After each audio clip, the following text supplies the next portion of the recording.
What up, bros? Welcome to another Brograph Brocast. I'm Dave. And I'm David Brodor. And Brograph is a supplement to our site, Brograph.com, which is a motion graphics tutorial site with tutorials, plugins, podcasts, and other MoGraph stuff.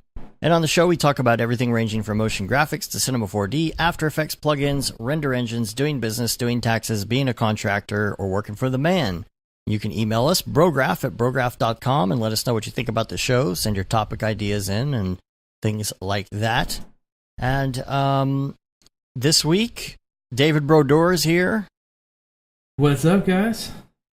And Matt is working on finishing up his portion of a project that we're working on, giant project, and he just happened to have scheduled his vacation before we got that gig. So, it always works out that way, right? So he's trying to finish up his portion because he's about to leave town. So it's just going to be the two of us today, hanging out, talking about a few things. Probably be a short show. We had some issues before the show started. We were very much early and ready to go. I had all my ducks in a row. It was time to go. And then right before I hit live, the internet went out. So the internet was, the modem was actually fully busted, non-operational, have to get it replaced. So we're on a really, really crappy, slow connection that is not made for live streaming. So if you are watching the live stream right now, I'm sorry that it looks and sounds terrible, but hopefully we'll have that back up and running next week. So if it's not watchable or listenable, you'll just have to wait till this afternoon when I post the audio version of the show. So, or if you like watching things play and then pause and then play and then pause, it's meant for you today. Yeah. There were other ghosts in the machine as well, like all over the place before we got started, but that was just the kicker. So I'm trying to unstress. I've got a case of the Mondays going on majorly right now. And so let's just get into it. Let's talk about Half Res because the date was announced. Are you going to Half Res this year? I'm planning on it. I try to go every year. So yeah, I don't see why I wouldn't go this year again. It's been getting better and better every single year too. So yeah, and I really liked that venue, but I guess they're going somewhere else. I don't know. I didn't hear about that. I got to chat with those guys again. That's word on the Slack is that it's going to be somewhere else. So maybe that means there's more room because we were honestly like outgrowing the place as many people as were showing up to that. Maybe. Yeah, I think we probably max it out. Yeah, because wasn't it like people weren't able to get tickets last year? Yeah, I think so. I think, they sold out of tickets. They hit it pretty quick too. So I guess maybe that was the reason. Because I love the venue. I thought it was a great venue for it. But yeah, that venue, the way that it's set up. Yeah, with the upstairs and the downstairs, and then you can separate from the back bar as well. It's pretty sweet. Yeah, that was a really good setup. So hopefully the other one is just as good. There's no like tickets announced or location or anything. So we're just kind of like getting Airbnbs in that general area right now and just hoping for the best. Yeah, I mean, it's Chicago. I can't see them having it like far out from like downtown area in the city. Chad said that they're doing a bigger venue this year. Oh, Chad's in the chat. Yeah, Chad. We're just going ahead and getting our Airbnbs, our Airbro and Bs, because we're going to be there. You just let us know where we need to go. So, I guess the other things going on this week, I already talked about Matt finishing up his project. He's going on vacation somewhere, maybe I think to the beach or something. So, he'll be chilling, drinking his, I don't know, whatever he drinks, LaCroix or something. Not coconut though. No, coconut's ABC. The worst, man. Anything but coconut. Yeah, for sure. So, other this week wrap up. Follow-ups, we've got I wanted to mention Atlanta. Have you watched the show Atlanta yet? No. This is Childish Gambino, Donald Glover. Yeah.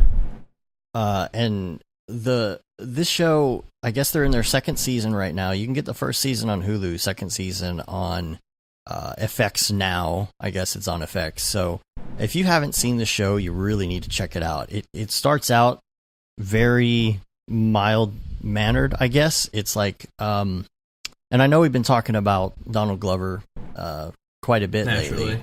It starts out in a very just kind of like a regular show. It's like these guys who are up and coming rapper. This guy is an up and coming rapper, and Donald Glover is like the guy's cousin, and he's, you know, wanting to be his manager. That's just kind of how it starts, and it's just them like trying to get their rap thing going, and it's just very much a normal TV show, you know, with a regular plot. But then by the second season, there's all this crazy stuff going on, and they really took some creative license and did these like weird outlier episodes that kind of are completely different than the rest of the show. And interesting.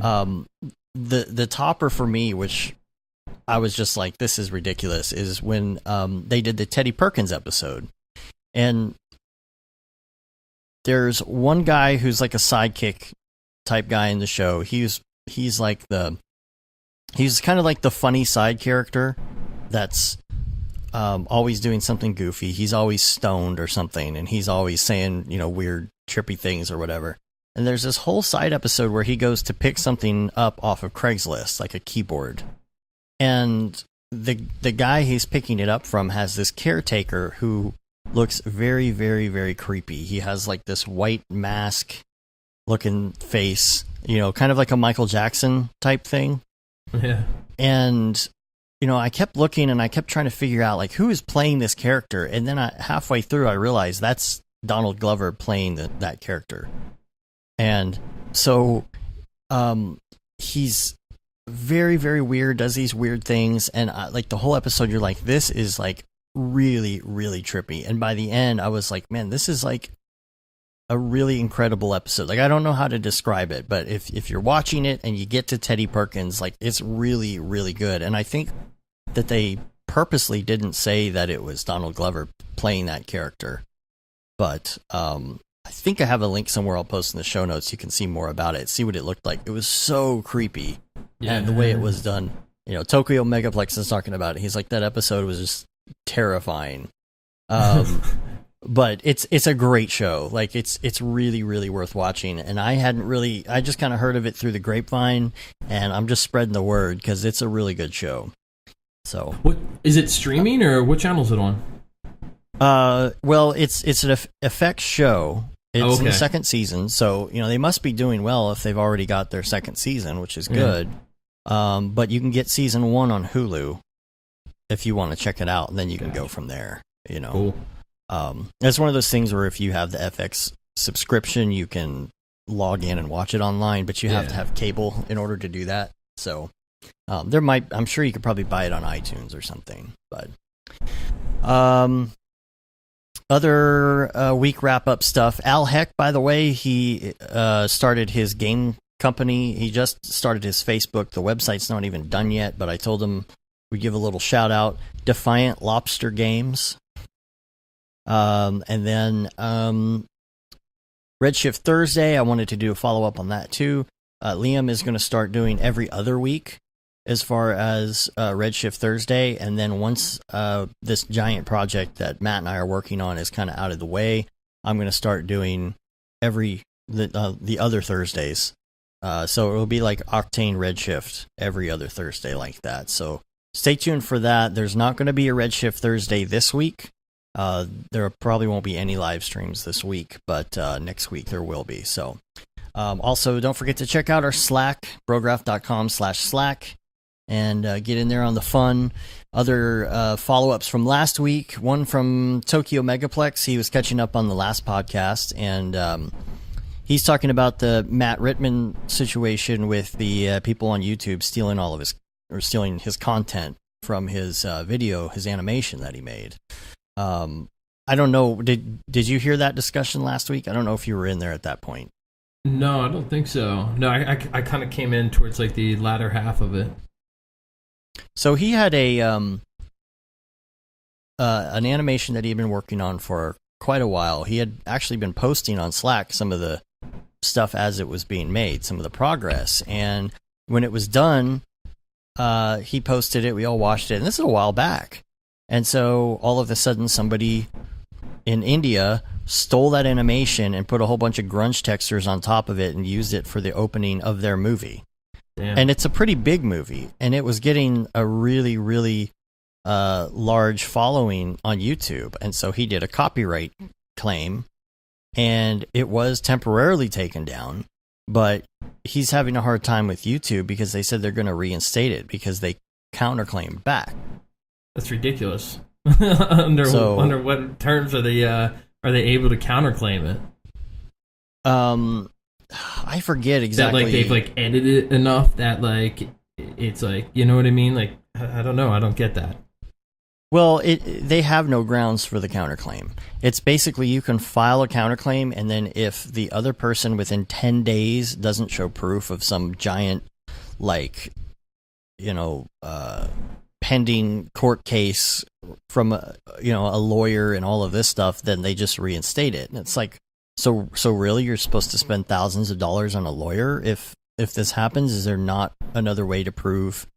I mean, all they have to do is go back and look at the behind the scenes and the making of. He has all the raw files. Yeah, with all the dates and yeah, and Tokyo Megaplex brought up this lawyer that worked in the H3 Productions case.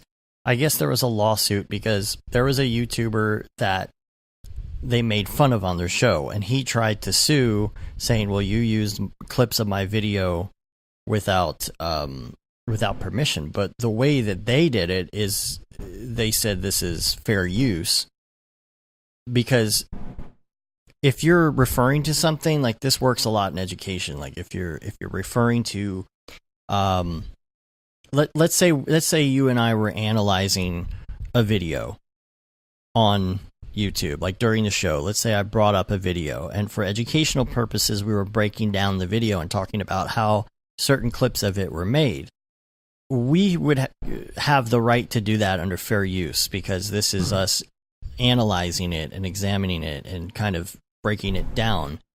And so for that reason, H3 won the case, because they said it's fair use because we were playing clips of it to make fun of it or something, and they won. Wow. Okay. And Matt Rittman's update says, since my lawyer told me there wasn't much I could do, them being overseas, I emailed the India group that stole my animation. I said, if they delete the original movie that had my work in it, he said he would redact their copyright strike against their YouTube channel.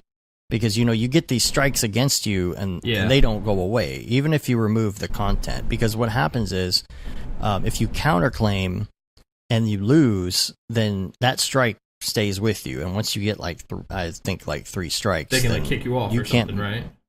Well, I think you can stay on, but you can't monetize it all anymore. Oh, that's what it is. You're just monetization, done. Yeah. And they were pissed off because they had apparently millions of views or something, and they were on track to make a whole bunch of money off of it. And it's like, well, how about you don't steal stuff, and maybe that won't happen next time. Yeah. So basically, they agreed, I guess, to take it down if he'd redact that after they take it down. I don't know exactly how that works, but see, I'd come in it with the heat. I would just go and contact a lawyer and be like, screw this. I mean, how much is a lawyer going to charge you? I mean, what's an hour, 2 hours worth of his time, right?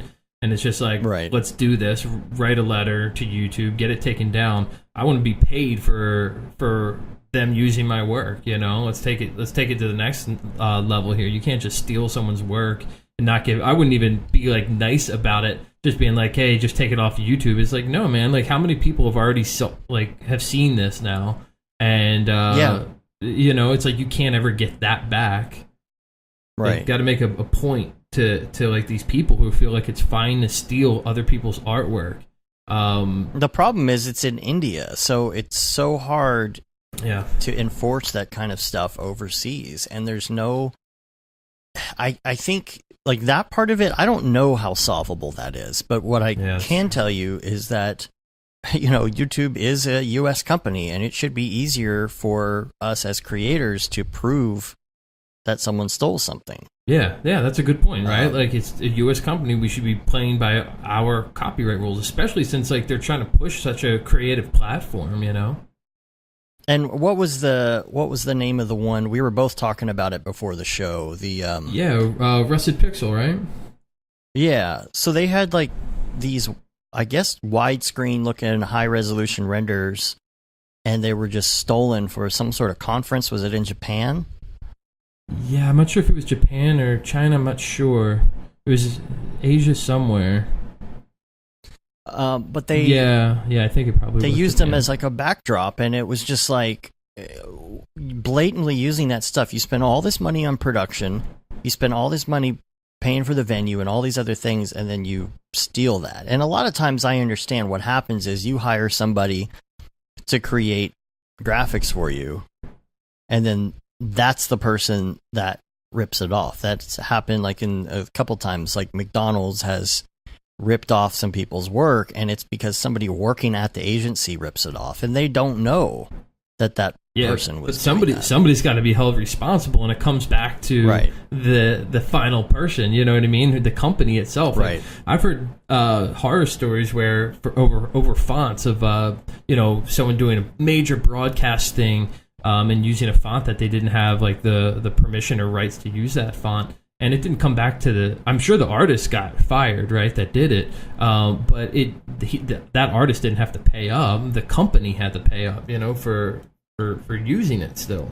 So it's like it's that mentality that comes back to like, I've seen videos on YouTube before where people put a little title disclaimer at the bottom, and it says, "I do not own any of this content," and it's so stupid to me. Yeah, I'm like, yeah, you don't own any of that content, meaning you can't use it. You can't just you put can't a just text say on I that stole says, this. Right? If you say you stole it, then it's okay. Like, yeah. It's the stupidest thing. I do not own any of these copyrights, so it's okay because I disclosed that. It's like, no, I'm letting you know that I means, stole these things. It means this video is not allowed to exist. So yeah. It's in my head. I have been in kind of just thinking about this for a while about like what can be done as creators. Like how can you have some sort of advocate or somebody on your side to be able to talk to YouTube in a way that, first of all, I guess doesn't overwhelm them. A lot of this stuff is automated. Yeah. But I feel like there's special cases that need to be heard in another way. Like, for example, this Matt Redman one, it's like, okay, if you can easily prove that you created this, then you should be able to easily have it taken down. So, like, for example, if I have all the master files for a project I worked on, and I can show, like, my Behance or something where I posted a bunch of it, and it seems to me like the YouTube account that you originally put it on should be enough of enough proof. Because if you put it up first, it's that, this works more with trademark, but it's that whole prior use thing where if you don't have a trademark, but you can prove that this thing existed before the other one existed, then they'll award you the case, right? Like you'll win. And so the whole YouTube issue is that, like, why can't you just go in and say, look, I uploaded this in 2015 and it's 2017 and these people came out with this other video, and I guess that's part one, and then you can say, here's my files, here's where I was working on this thing, I was involved in the whole process, I can tell you everything about it, and if those people can't deliver the same thing you deliver, that means that they didn't create it, right? Yeah. I mean, I would love to know, like, the infrastructure behind the copyright stuff that they have there. Like, how many people do they have on that team? Who's monitoring that? I'm assuming it's just got to be they're just so overwhelmed with stuff that they're, try to boil it down to a simple system, and it's just not that easy. But it's like, all you have to do, like in Matt's case, all you have to do is say, I created this in Cinema 4D. Here are all the master files. If the people in India can show you their raw master files, then maybe there's no case, but they can't show that. Yeah. So it's kind of a no-brainer at that point. And I feel like there should be some sort of, I don't know, this could be a company. This could be a company that gets some sort of deal with YouTube that can kind of go through this stuff and moderate it and say, yes, there's absolute proof here. And still give the option for litigation, but just to have somebody who can go through these things and say, yeah, I'm 99% positive that this was stolen, so that YouTube knows. And then if they want to do another counterclaim, maybe they can after that, and then maybe it goes to court if it really gets to that point. But in the case of Matt, you would think if somebody was in the middle that could look at this stuff and say, oh, this is a no-brainer, YouTube, you need to keep this video taken down. You need to strike them with a copyright violation, and you need to give him whatever money he's due for these, for the ad revenue that they're making off of this. Yeah. I don't understand why that would be such a hard thing to do. Or at least side with the person claiming there's copyright. It's like it seems like right now it's like it's going towards the favor of the company in India that stole the work. It's like now it's up to the artist to do all the work to prove it. It's right. Like it should be up to them. Like unless that company can prove it, right. It just doesn't go up again. Period. Yeah, tell them to prove that that's their content. Like, yeah, I don't want to have to do a bunch where of they work. hired somebody. Yeah, right. It seems like it should be their case. You want to leave this up, you prove to us that you paid for this graphic and that you paid an animator to do this, and you paid somebody to edit this and put it in the movie, and it was 100% legit. Show us where you paid for it. Show us a copy of the canceled check or the invoice or something like that. I mean, like Benjamin Allenson in the chat says we need like a fancy high-tech watermark, and it almost seems like there needs to be something in video or picture format that if somebody steals your work, you can be like, and you hit the button and like, a giant, maybe vulgar image appears in place of it. Yeah, I mean, they kind of have that algorithm for audio, right? I mean, if you try to steal someone's audio and put it on YouTube, they flag you so quick. Where's that for the visual artist here? They do have it for video, which is why when you see clips of The Simpsons or Family Guy or something on YouTube, it's recorded off a TV, because that tricks the algorithm, basically. Gotcha. It needs to be smarter. But it's, but what happened is they dirtied it up and they, put all that in there. Plus, I think that that only works for certain things. I think like Fox Broadcasting and NBC and the major networks put in, like, I guess they must be like references. Like they'll put their episode into something and YouTube has that on record. And if it matches that up with anything, it pulls it. But you would have to have that for artists, where you upload your stuff to YouTube on your channel. Maybe there's like a separate upload feature and you say, here's my original work. Keep an eye on this for copyright violations. Yeah. But I like the idea of being able to hit a switch and, like, say you're watching live TV and somebody's using a video of yours or something, you hit a switch and all of a sudden it changes to something not so suitable for television. And then you could just and then, like, people are going to be scared that if they steal work that's going to happen. Yeah. Yeah, or even something like, Google owns YouTube, right? So it's like maybe Google just has another upload site. So anything you want to claim, right, and pretty much timestamp, you upload it to this very specific Google site, and that is all the proof you need, right? And so it's like whoever has it up on this site first. So before you publish any work or anything like that, you throw it up on this site, and that's Google's reference for anything copyright claim on YouTube. Yeah, Liam's saying in the chat that there's people on Snapchat using his photos of his modeling stuff that he's done and claiming it's theirs. Like, it's getting really bad. Dude, I've had people email me, send me something, a screen grab of somebody's profile trying to get work, and it says, and they just straight copied my whole introduction on my page. It says, "Hi, I am locked and loading. I create brands or whatever." And it had this I'm like, that is so funny. Like they just like they're not even trying to change anything. They're just copying my text, putting it in there, and they got all my images. They got people's images. They've got Philippotas. They got and they're just like they're all mine. This is my stuff, claiming it. And it's just like at a certain point, I mean, I think I got hit up with 5 different people claiming my work was theirs this morning, and people are nice enough to like just DM me and things like that. But it gets to a point where it's this morning, yeah, just this morning. You had 5 just this morning. Yep, yeah. Good Lord, man. It gets to a point where I just really can't keep up with it, and that's just like Instagram alone of just people just crediting themselves as the artist or not crediting it all, and just pretending like it's theirs. So yeah, I mean, I don't know. Oh, that's funny. Liam was joking. He was talking about modeling photos, not Cinema 4D modeling, but like actual modeling. But I mean, it's out there though. Might not be Liam's modeling, but it's someone's modeling. Yes. But what are these people going to do when a company comes to them then and says, "Hey, we really like what you did in this one thing. Can you do that for us for this project?" And then they can't deliver.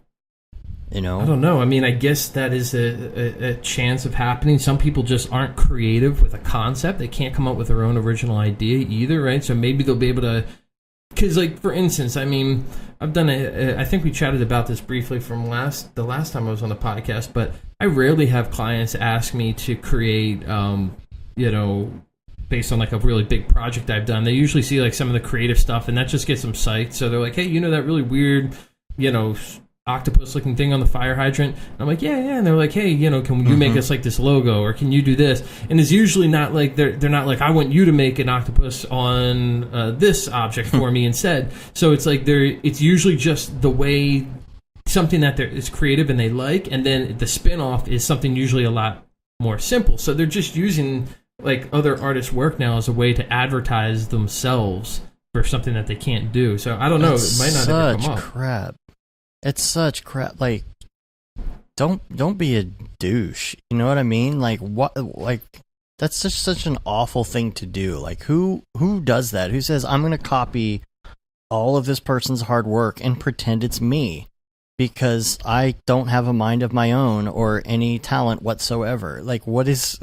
Like, it's infuriating. Yeah. And like, we could get into like copying somebody versus just stealing, right? Those are 2 different things as well. Like, I don't like either of them, but some of them are just like blatantly, like the 2 examples we were just talking about. It's just literally stolen work. It's not like someone saw the other person's work and was like, "I'm going to make something just like that," and it's like a duplicate. Right. But it's like literally we're going to save that video and just play it and put our logo on it. It's like, no, that is just stealing. But just copying someone's work isn't right either, It's taking someone's idea, taking exactly how they made it, and duplicating the same thing. I mean, they're both equally douchey as far as I'm concerned. I don't get why artists are doing that. It's abhorrent. That's the word for it. That's the word. Abhorrent. Yeah. And what is the? I mean, okay. If you are using someone else's material for inspiration, like, what is the line at which it becomes stealing as opposed to imitating a style? Yeah, I mean, that is there a line? Like, is it a blurred line? It's definitely a blurred line, and there's no rule for it. It's a weird thing. It's kind of like it's almost left up for like judgment right now. It's like, is that too close to that person's? Like, I've looked at pieces and been super inspired by them, and then it's like hard to pinpoint. Like, for a while, I was doing like these kind of really foggy, misty scenes with aliens in them and stuff like that. And I had a handful of people being like, "Oh, that looks like Stranger Things." And at that moment, I hadn't actually watched Stranger Things yet. And I was like, "Oh, interesting," because my reference is movies that I grew up on from Spielberg. And it wasn't Stranger Things at all. Right. And then I watched Stranger Things, and I was like, "Oh, that's because Stranger Things copies." So, like, that's where it gets even trickier, is because things can get diluted. And I don't know. It's definitely a blurred line. I don't know. We see them all over the place. You can look at tons of different examples of artwork and be like, that looks like they looked at this person's work and then they made that. I don't know. That's a tricky thing. There's no rule. There's no like hard set rule. I use style boards all the time. And a lot of people do that. If you're at an agency or something, people do style boards all the time because you want to present stuff to a client and be like, look, here's some ideas of some stuff other people have done.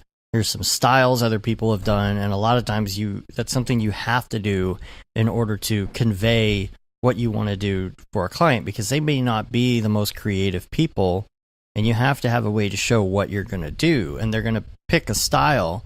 And that's just kind of what people do. I feel like everything's been done. Yeah. I don't feel like I feel like you could take anything and trace it back to anything else. Yeah. You can find that in just about any piece of art. If you say, okay, well, this person is imitating Beeple.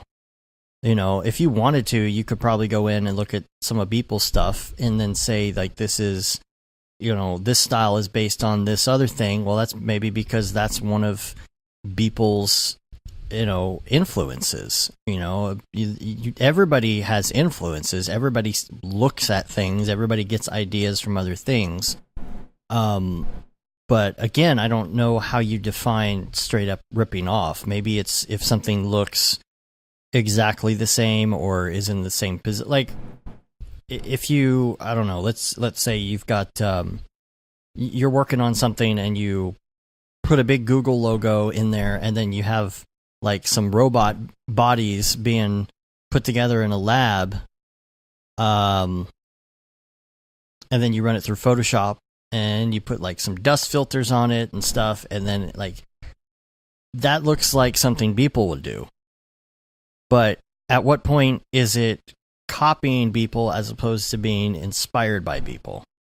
Yeah, I mean, for me, I guess it would come down to a couple things. Like, is the concept the same? Are the placement of the objects in the same spot? Is all like, it is definitely a tricky one. I don't think you necessarily. I wouldn't call it plagiarizing or stealing if you copy somebody's style. Can you own a style? I don't necessarily think you can own a style, right? Once a style comes out, it's like kind of out there for everyone to kind of break apart and use and things like that. Like, I don't think you can own a style. I think people will eventually realize who the originator of that style was, and then it kind of gets diluted. But, I think it's more what's in the scene, the layout of the scene, the concept. Again, it's tricky. There's not like a simple answer, and it really just comes down to like, do you feel this is like too close to the original? Which is a really hard, a blurred line and a hard kind of thing to call somebody out on. Well, like there's the Buc-ee's case. Do you have Buc-ee's where you're at? I don't know if that's a national thing or not. No, no, I've never heard of it. It's this giant gas station, usually on like in between major cities. So you stop there, and no, I don't think any semi trucks are allowed there, but they have like 100 gas pumps, and then like you go inside, the place is bright and spotless, and they sell everything. It's just like the size of a Walmart, it feels like. And they have a beaver as their logo. And we talked about a couple weeks ago, there was a lawsuit where there was another little gas station, I guess, where their logo was an alligator. And the only thing that was really the same was the fact that the alligator was facing the same way and he had a yellow background. That was it. And Buc-ee's was claiming that this little chain stole their logo, that it was a straight ripoff. And it's like, it's a different animal altogether. The animal's not even doing the same pose, he's just facing the same direction, and there's a yellow background. So explain to me how exactly, I mean, Buc-ee's won.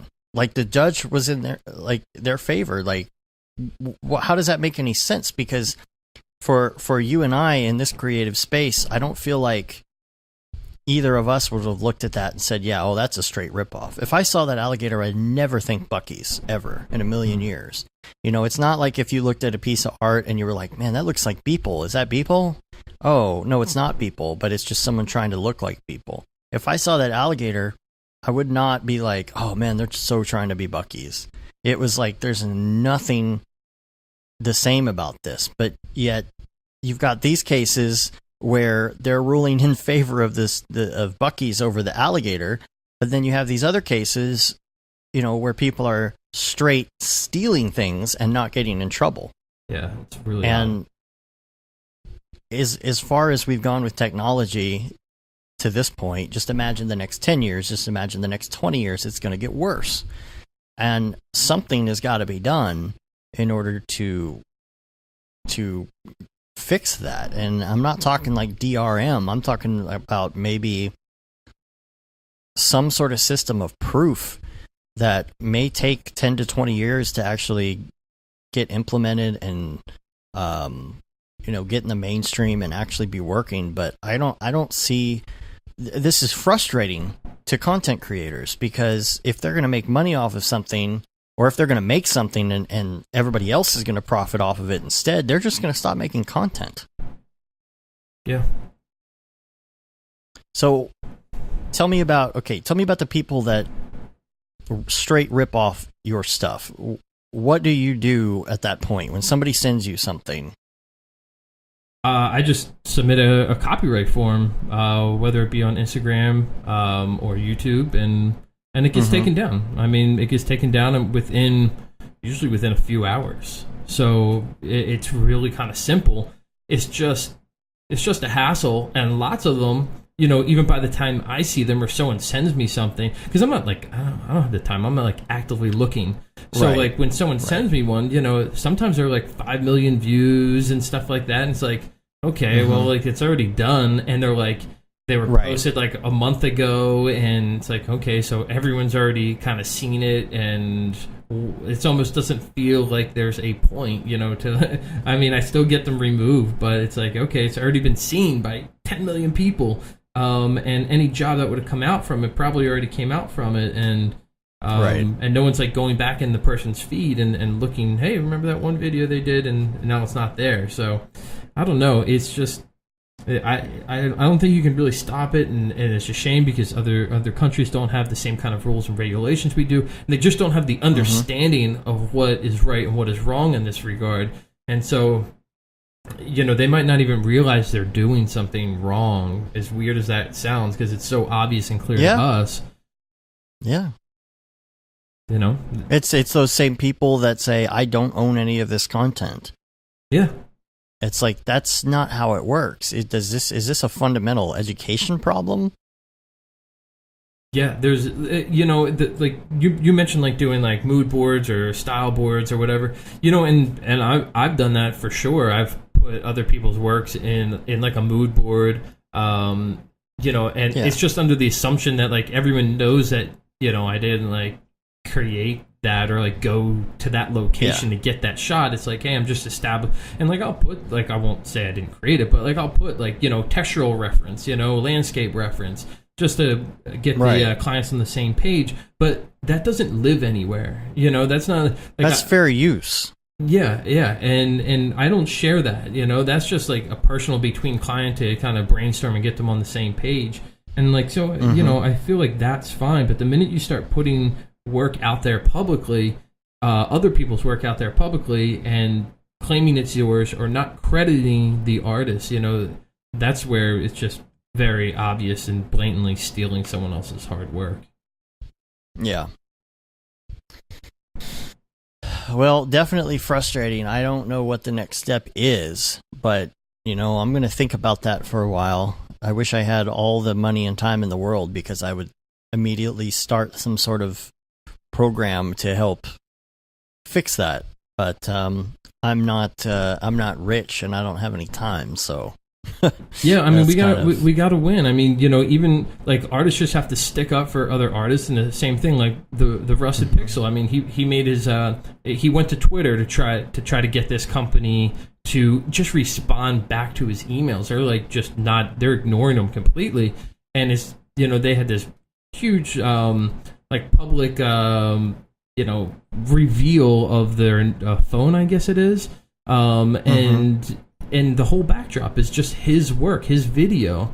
And he said, it took him 14 months to create. And, if, that would be someone's salary possibly, a free, like, I'm thinking if someone hired me for 14 months, they'd be paying me some serious money, and not only that, it's like, what's the usage of it? A massive platform like that, like, they got to pay up. And then there's got to be, they would have to pay up even more since they stole it. And didn't credit the artist, because you got to figure no one knows that it was this artist now that made it, that watched it, and he's missing out on all the potential future jobs of that. And it's already at like 10,000 likes and 13,000 retweets, but like artists have to get behind this movement all over the world and say we're not going to allow this anymore. We got to start training each other to stand up and stick out there for each other, because it was obviously some creative person, I'm assuming, that had the okay, gave the okay on this, and it's just not right. I feel like in this case, this is just me speculating, but I'm thinking about the fact that there are a lot of people involved in that production, and the fact that they're being silent makes me think, maybe they are trying to investigate it at this point and figure out what happened, because there very well may be some quote unquote creative, that scammed them, said, yeah, I can create this stuff for you, and then they paid them thousands of dollars, and they just stole a bunch of stuff and gave it to them and said, see you later, got your money. And that's so weird though, right? Because they didn't have any revisions at all. You know what I mean? Like, I know, right? Like, no, just that video, that's good, just as is. Like, they didn't ask to change anything, because if they asked to change anything, the person would have been screwed. So it had to have been someone that just said they'll take the whole thing, and they had ownership of like hidden play. Like I just don't see it being some kind of chain of hierarchy here. Someone like gave someone the task, and then they just put that in there. It's just really odd. Yeah, as much content as I've made for trade shows and concerts and things like that, it's very rare that somebody doesn't have revisions. Unless it's someone like Deadmau5, who's just like, create me cool stuff, I don't care what it is, and you just go with that. He never threw any changes out there, so it's kind of a perfect storm of circumstance for it to even get to that point, because there is probably somebody who said, here, you've got free reign over the creative on this, do whatever you want. And they said, okay, yoink. Yeah, that's true. And maybe this person, there's a creative person that stole this video and put it on their portfolio. And I've had it where companies like just ask to license a specific video, and so they don't want to change anything. They're like, hey, we just want this to support like the concert. It'll just be playing on the screen behind them. Just whatever you have right now, just we'll throw that in the backdrop. How much do you want for it? And it's like, oh, okay, yeah, here you go, right? So, I mean, it could have been a situation like that too, I guess, right? Which would be a reason to investigate. That's true. I hope they're investigating and not just ignoring them. Well, if you have any comments on this, you can email us, brograph@brograph.com, and get on Slack. That would be a good topic as well on Slack. And I feel like there is a solution to this that collectively the community can maybe come up with, just so people are protected. So let us know what you think. I've also got an email from Josh Foster, who is sending us a link. Adam Swab, SWAAB, and Josh basically says he thinks Adam Swab would be a really cool guest to have on. So I'm going to check this stuff out. I glanced over the site. I hadn't had too much time to do anything this week, but I'm going to try and get contact with Adam and see. There's some really, really cool looking stuff. AdamSwab.com. Yeah, Adam Swab would be a dope person to have on there. HoudiniTricks.com/a few words with Adam. There's a YouTube channel as well. So I'll post all that in the show notes. And then Rick Bogus said, "Hi Dave, my wife does business affairs / talent contract negotiations, and the new California rules are a huge pain for TV commercial producers as well. One of the legal firms she works with sent this to her address, the ABC rules. I thought you might want to read. So I'll post a link in the show notes to that as well. It's a PDF. It's always good to get more information about all the stuff going on in California, so you can make sure you're on the right page when it comes to that, especially if you're a business owner there. So let's get to some topics too. First of all, I guess tell everybody you were on the show maybe a year ago? Yeah, I guess it was, right? It was right before Half-Res, so Half-Res in September. Yeah, so almost a year, I guess. Mm-hmm. So tell us what you've been up to in the last year. Oh, man. Well, I'm still teaching 3D animation at Ringling College of Art and Design. That's been going awesome. I'm teaching an advanced 3D course there now, and I'm just obsessed with that course. So basically, we're doing organic modeling via sculpting, hard surface modeling, and UVing. Like, that's the big premise of it. And then we work on the texturing, obviously with the UVs, and then just lighting and rendering. Those are like the main components of it. And the work that they produce I was just blown away. And because they have me for the first time they have me for Cinema 4D, there's so much to go over in just the basics of Cinema 4D. Before even like, hey, let's just make a pretty image. It's like, what do these buttons mean? Like, or the interface, how to rotate, how to zoom in, and it's like there's just so much to cover. And in a semester, it's like I got 30 days or something like that, 30 actual class days of their time. And it just goes so quick. And so I finally got an advanced 3D course put on there, and like I said, they've just been producing mind-blowing work. I think I'm going to probably start throwing some of them up on Twitter. So if you're watching my Twitter at all, I'm probably going to start shouting out some of my students that are just watch out in the industry. They're just gonna come out and own it. The woman who was the intern had already been I'm trying to remember her name now. I'm sorry about yeah. I looked at some of her stuff recently, and I was just like blown away. Like it's amazing, the talent coming out of there. Yeah, she was part of my first advanced 3D course, and she was definitely one of the ones who just came in and just crushed it. So yeah, I sent her a Brograph T-shirt. I hope she got it. Nice. It was like to some PO box at a college or something, and I'm like, oh, I hope this shows up to the right place. You never know. But yeah, how long does it take? Like somebody coming into the program, I guess. As far as like, let's just talk interface alone, not like design or anything like that. Just learning the interface in something like Cinema 4D. When your students come in for the first time, is it kind of a mix of how well versed they are on some of this stuff? Because I imagine that's a little bit difficult to start out. Like, who knows how to rotate? Who knows what XYZ is? Like, what is the level? And how hard is it to get everybody kind of on the same page starting? Well, they have to get on the page. There's no like option. It's like, this is what we're doing. And it is challenging because you got to figure some of these students just really like cell animation or 2D animation, and they're not really that interested in 3D. And so now I've got to get them interested in 3D, and that's hard to do if someone's just doesn't want to do it. And right. But for the most part, all my students have a really strong work ethic, and they come in, they're hungry. That's kind of just what the department kind of breeds. So, the first day they have a homework assignment where they have to generate a still image with basic shaders.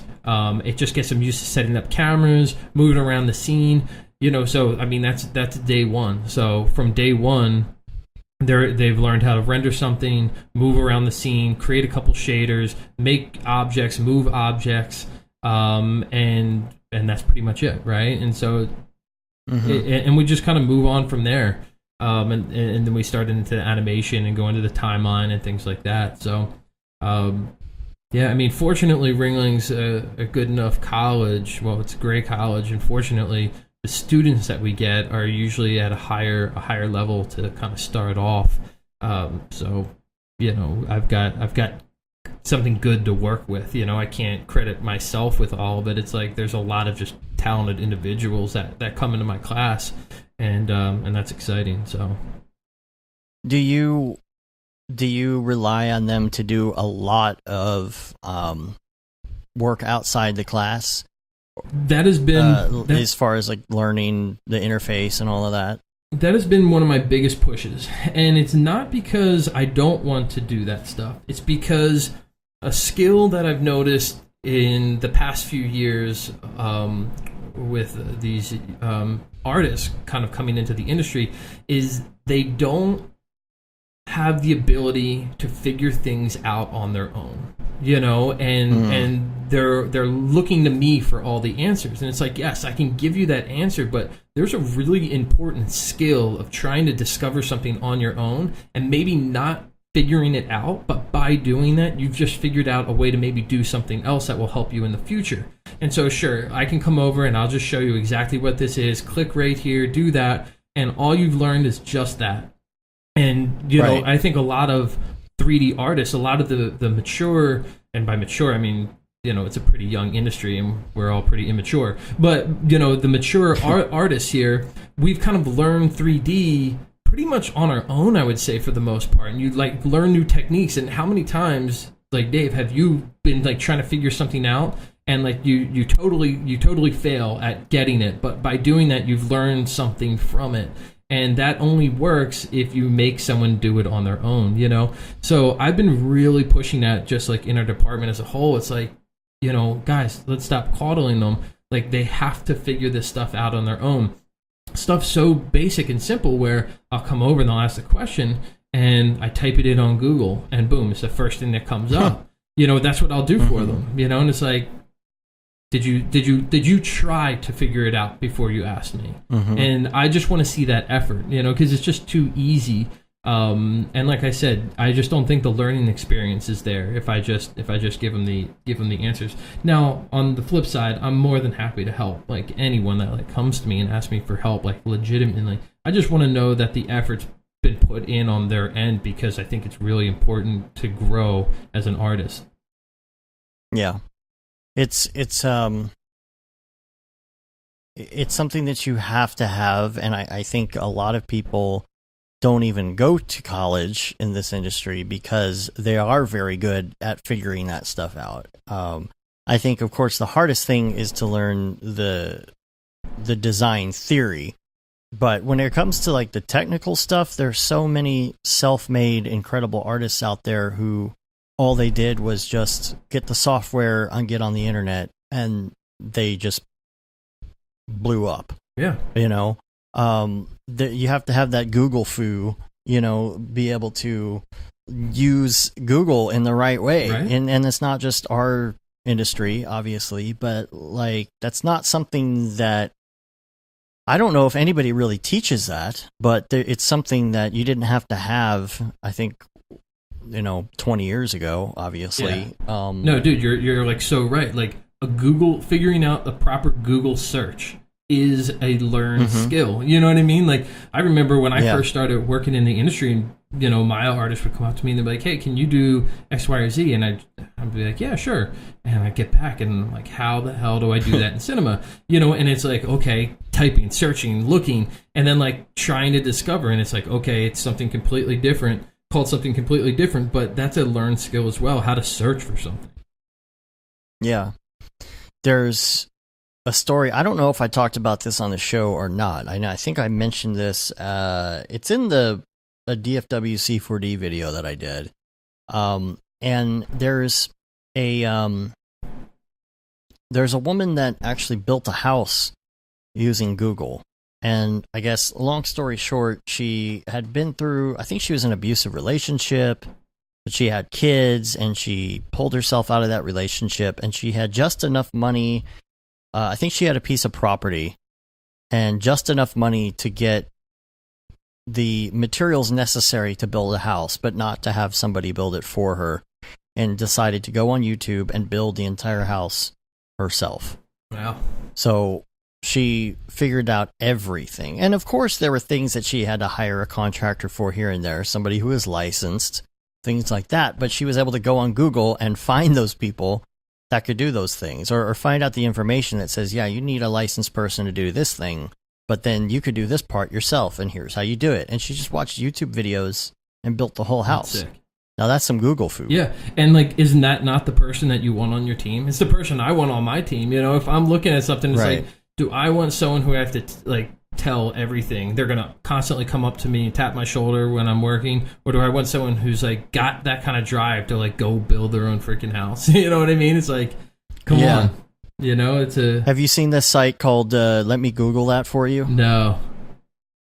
So if somebody asks you a dumb question online, or not a dumb question, but like a question that you know can easily be answered on Google, you type in that search into Let Me Google That For You, and it sends them a link to a Google search bar, and you see it being typed in. That up. Yeah. That's good. So, every day. Let's talk about everydays. Yeah. So, actually, this is a perfect day for it, because today marks the 2nd year anniversary since I completed my 365 everydays. I limited myself to 365 days because, well, couple reasons. One, like, it's people's thing, right? And like, I'm like, he's doing it, but like, I like what has come out from him doing that, you know. And it's like, the more work you kind of put in, and so I was like, I want to do it. I wanted to switch it up a little bit, so every month I did a new theme, so I didn't just kind of regurgitate the same thing. I wanted to just do something different, you know, because so many people were jumping on it, and it's like, okay, everyone's just kind of like cloner object, boom, you know, sphere, landscape. We've chatted about it numerous times. Everyone knows, right, what the everyday look is. Garbage geometry. Right? Yeah. And so I thought, instead I'm going to give myself a theme, and I'm going to try to base these themes around something that I think I'm weak at, or something I want to work on. And so one theme, I felt like my compositions were weak. So I was like, I just want to be able to arrange multiple objects in a scene in a pleasing way. So that was my theme, was based on that. Color theory. Some were more technical. Like I was like, hey, I want to mess with Turbulence FD, you know. So that ended 2 years ago, and I was like, okay, cool. I got it out of my system. I did it. It was hard. It was fun. I learned tons.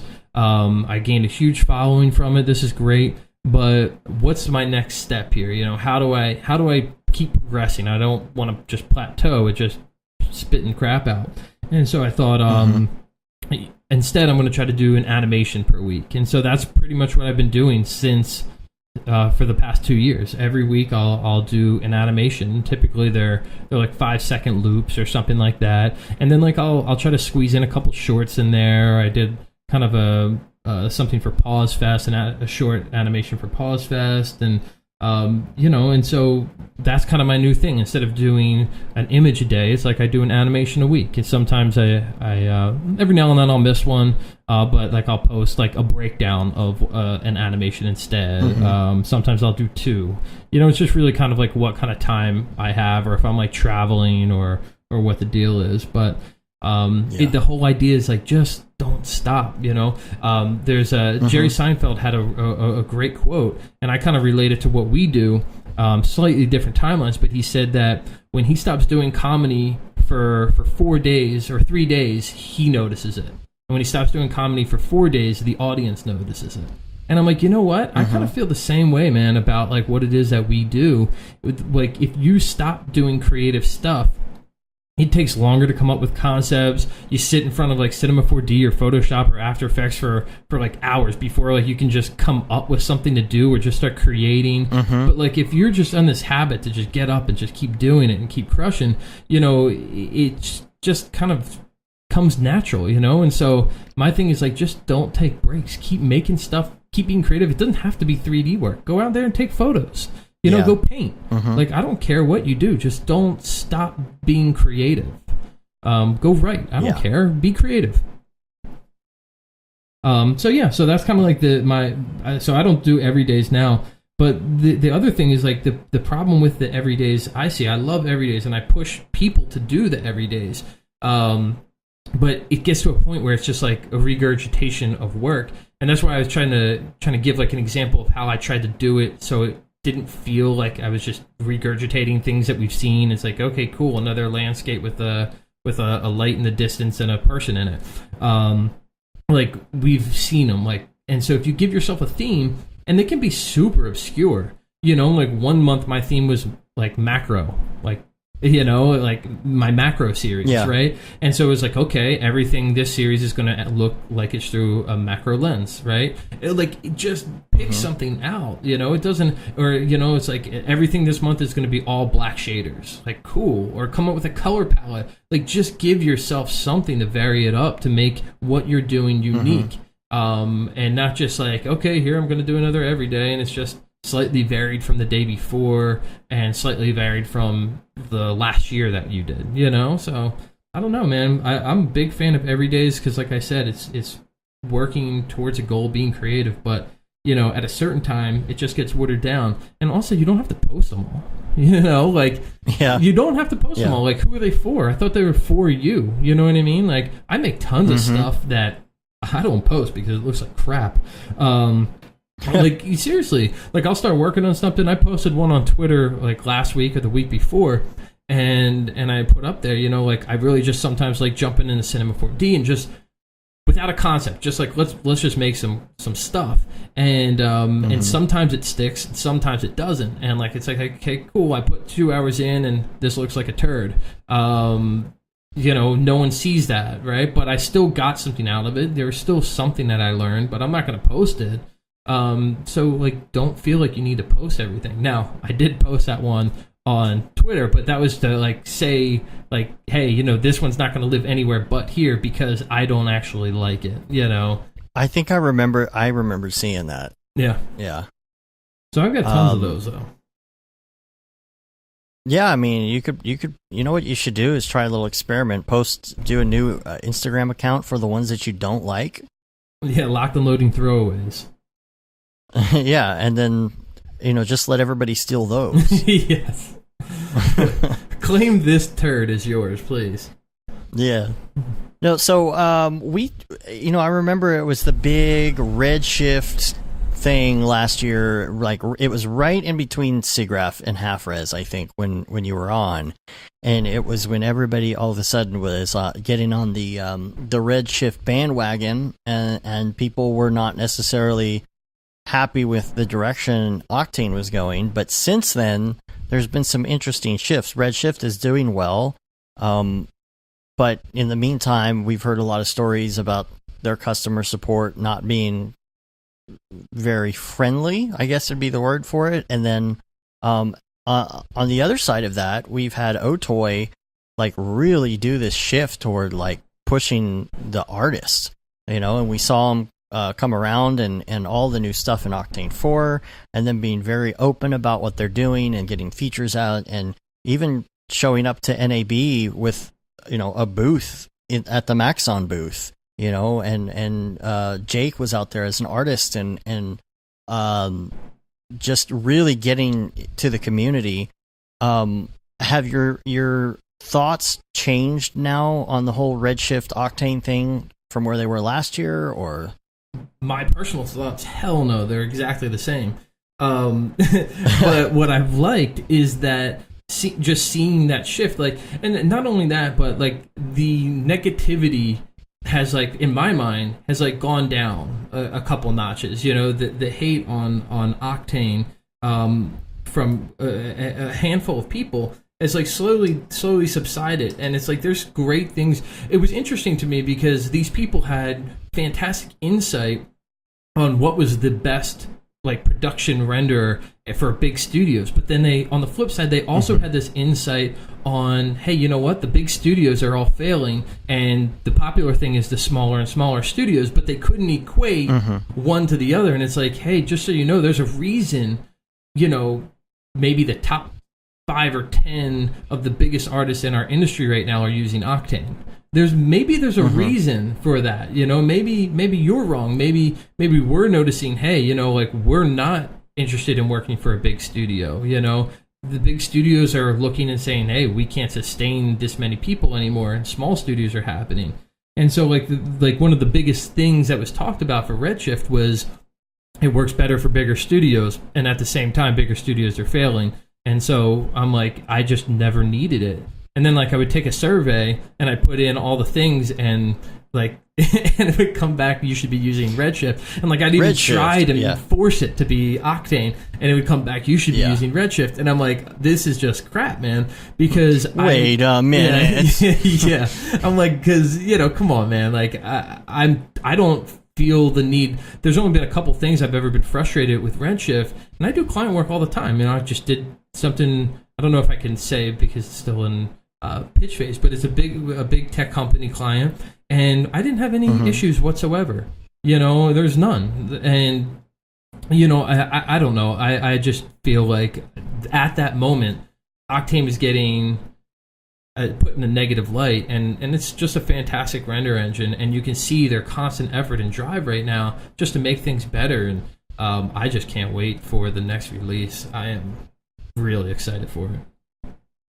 Have you messed around at all with the test builds of Octane 4 in Cinema yet? I haven't, just because I've had a handful of like big client projects that I've been doing, and I was like, now's not the time to start swapping stuff around like that, and I don't want to mess anything up. So yeah, I'm the same way, and it kind of sucks because like I want to get into it. Used to be like I would have it in there like the moment that it was released, and I'd be messing with it, but it's just like there's not enough hours in the day, and I'm just gonna have to wait because with giant client projects we're on 307.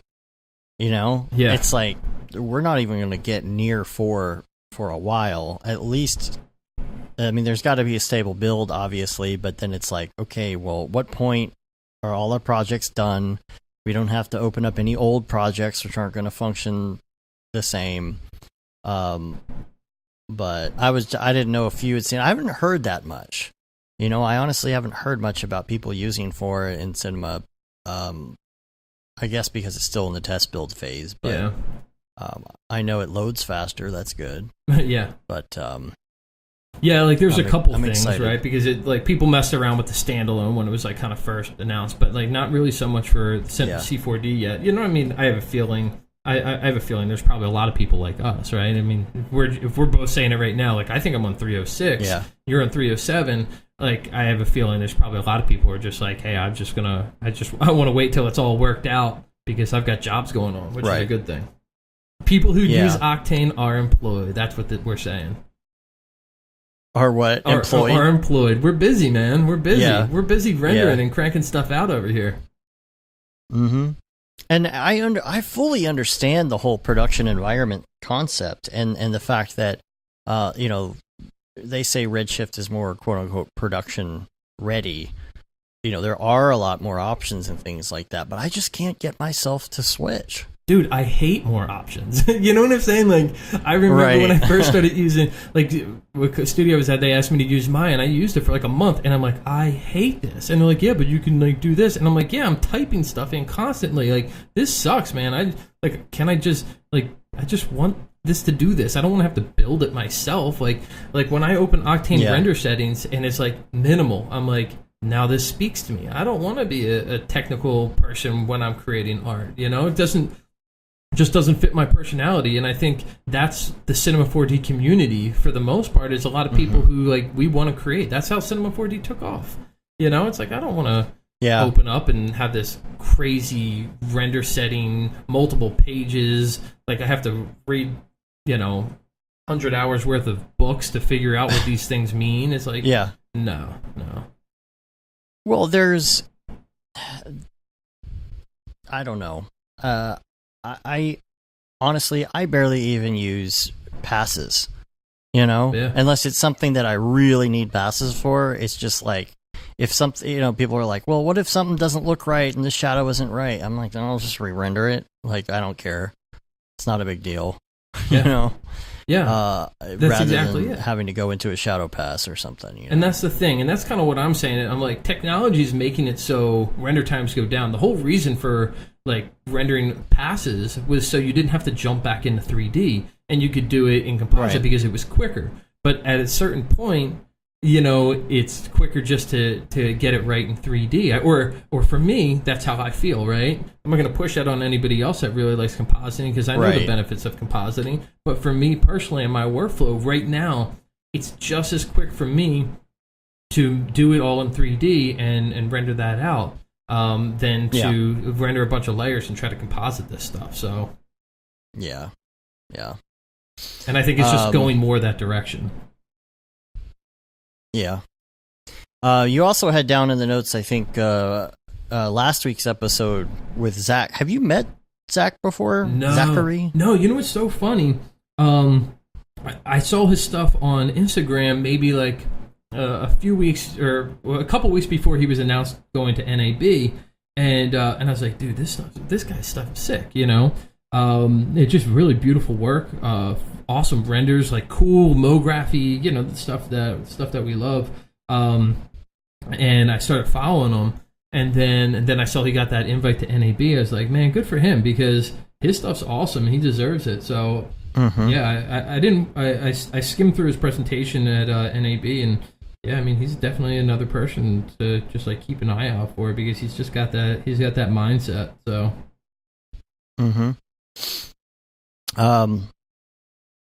Another thing we're going to talk about, well, two more things in the topics. Number one, just a quick mention, you wanted to talk about Merc. Yeah. So Merc, I don't know if everyone's familiar with him, but I discovered him first on Twitter, and he's just been making great little like Cinema 4D plugins, like little tiny things here and there. I think he's got like a Gumroad page or something like that, and he does little tutorials and he shows you stuff, but he just got me set up and hooked up on Tripogen, I think it's called, or Tripogen or something like that. The wires. Yeah. And so I've just been playing with that, and I don't know, man. Like he's a perfect example of why I love Cinema 4D. And the same with you guys, right? It's like this contribution just to make cinema better and better and better, and everyone offering all their different knowledge and bringing that. So like I don't have to come up with that on my own, right? I don't have to technically build that. Right. He's put it together. So yeah, I just started using that. So I did want to shout him out just because I love what he's doing. And he recently just shot something out.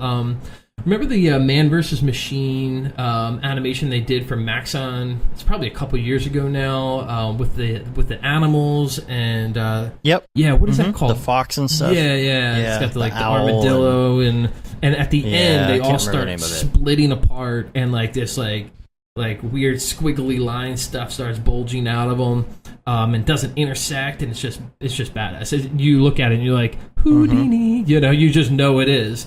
Yeah. And he just recently figured out how to do that in cinema, and with Brograph, no plugins, just I haven't watched it. I think you have to be like subscribed to like his little page or whatever, keep up with that stuff. But I'm like, dude, that's worth it. Guys like that. I just want to promote because that's what's making this industry awesome. Well, we've been talking to him offline about a number of things, and trying to get him on the show. But the thing is, like the ongoing joke, especially in Slack, is that he's actually AI and he's not a real person. Because he always does a computer voice for everything too. Yeah, that's the other thing. I didn't even that was already the joke, and I hadn't really watched that many yet, and I was watching the other day, and I was like, oh yeah, that's another reason that he's AI, is because every video is just narrated by a computer voice, and I forget what the other things were in the Slack they were talking about. They had other examples, but he's just so good because he's Kubernetes. Yes, it's so funny.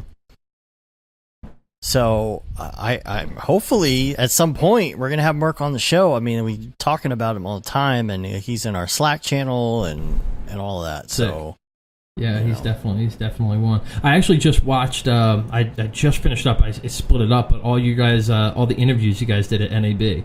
You guys are killing it, man, doing that stuff. Like, I was actually supposed to go to NAB this year, but I really, yeah, I had to turn it down. Oh, it was so great this year. I know. I was supposed to present, and I had to decline because, fortunately, I declined because that same week, my wife and I had a little baby girl. So congratulations. Thank you. But that's no excuse. I know, right? I was talking to Matthias, and I was like, dude, I want to, but like, I think that's like the week that we're supposed to have our baby, and if I'm in Vegas when that happens, and like, and most likely not like able to show up to a hospital like worthy, like drinking for a while kind of thing. And that's how I showed up, like half stewed or whatever. I'm like, that's not going to be. I think I'm just going to have to pass on this one. So, but yeah, man, the interview you guys have been doing are awesome, and just keep that up if you can. Thanks. Yeah, we will. We'll be doing that at SIGGRAPH as well. It's going to be a busy SIGGRAPH, but I should be there. At least. Yeah, I was going to ask you if you're going to be there, because we'll definitely have to talk, and we'll be doing a podcast from there. We'll be doing a podcast from Half Res as well. I think we're going to have 2 Airbro and Bs at Half Res, and then at SIGGRAPH we're going to have to find a place to do all of our stuff. But I think it's going to be a lot of fun. There's still stuff going on at night at SIGGRAPH, but it's not as crazy, because you don't have the casinos all thrown in the mix. Yeah, for sure. You know, so like you might go out to eat. Yeah, you might go out to eat and get a drink or something, but like then it's like 9 o'clock, and you're like, okay, I can handle this. I can go back at 9 o'clock and edit these interviews and upload them for the next day, as opposed to like 3 a.m. in Vegas. You know,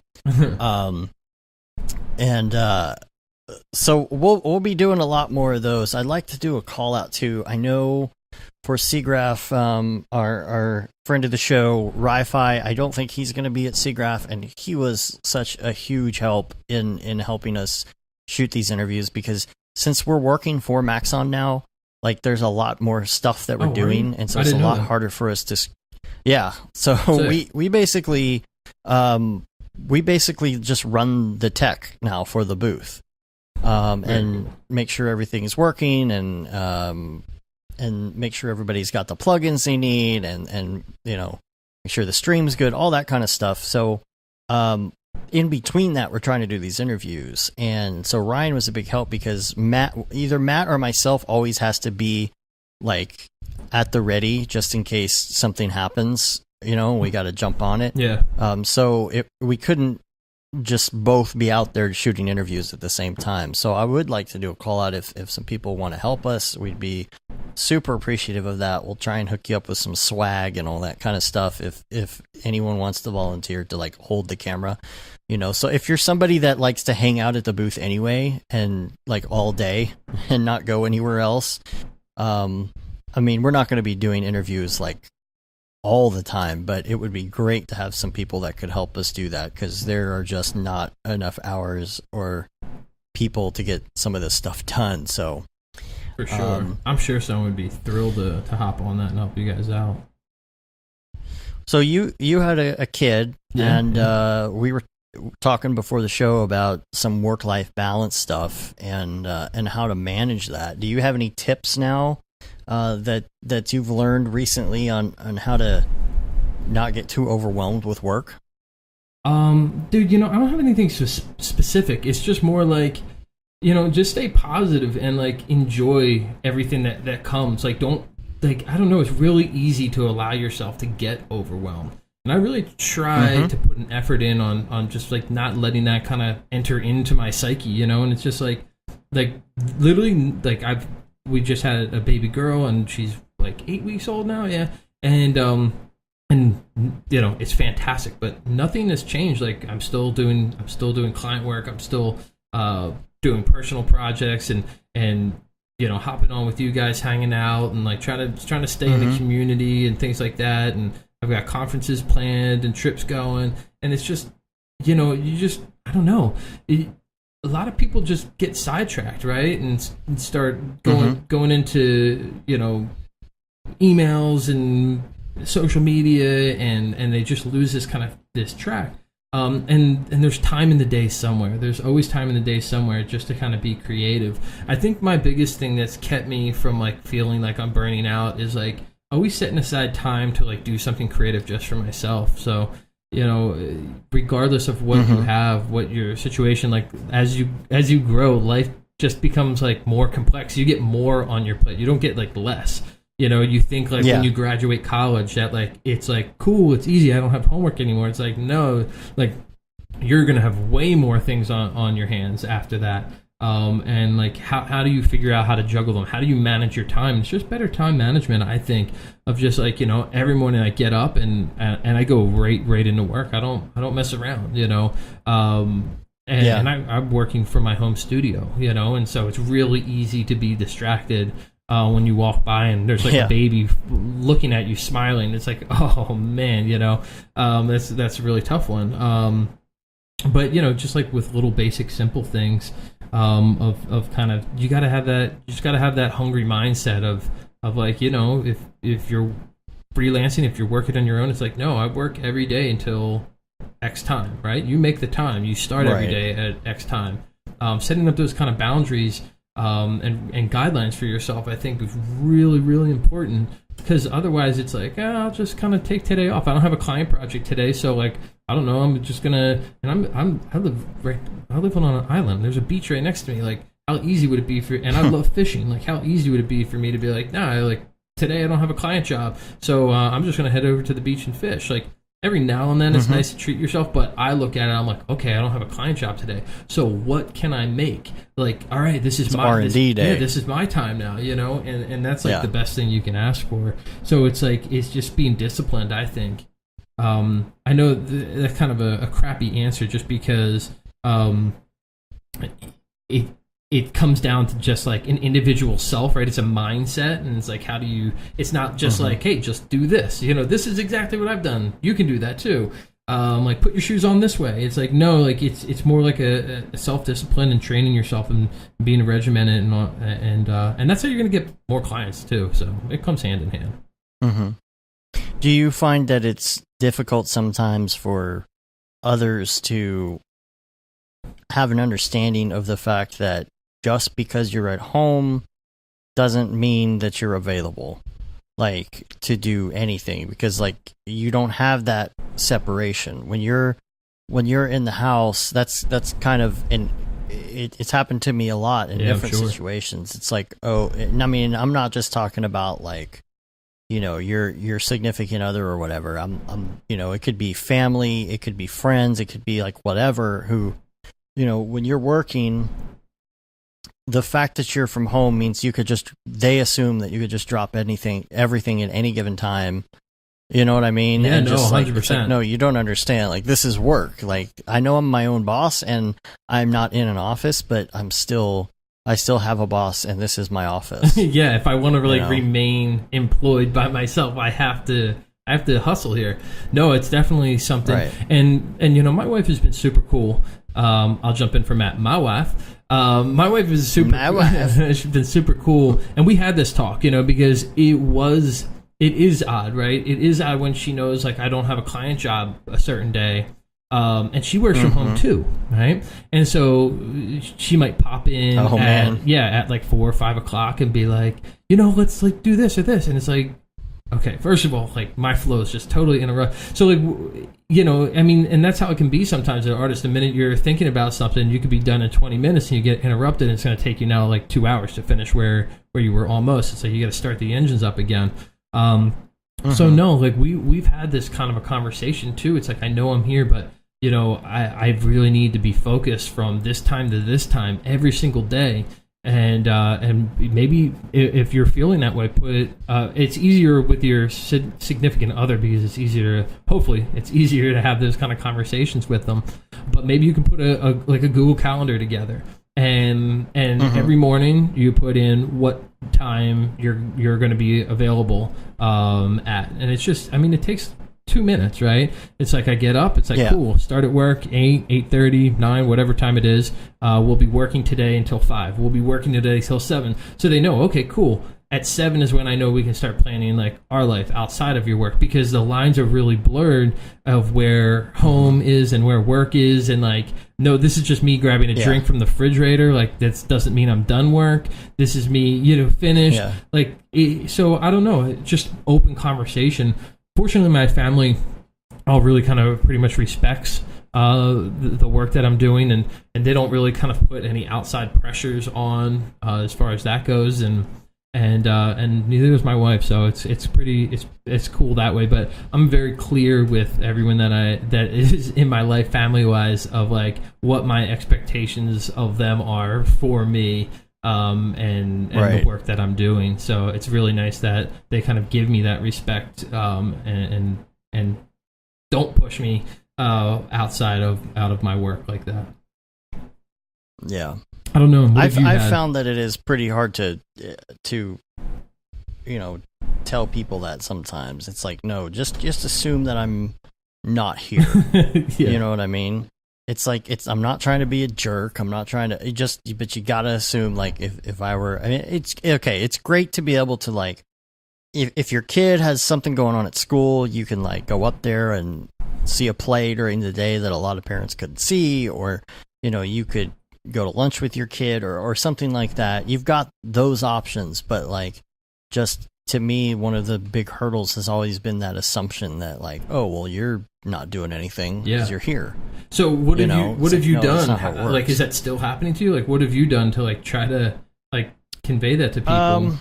Because it is hard, and I think it happens to everybody that's doing what we're doing, right? I assume it does. Yeah, it does. It's really hard. Like, it can actually be an issue sometimes, but I think just kind of repeating the fact that it's like, look, these are my hours, and I mean, I think that's one of the things you just have to keep doing. Yeah.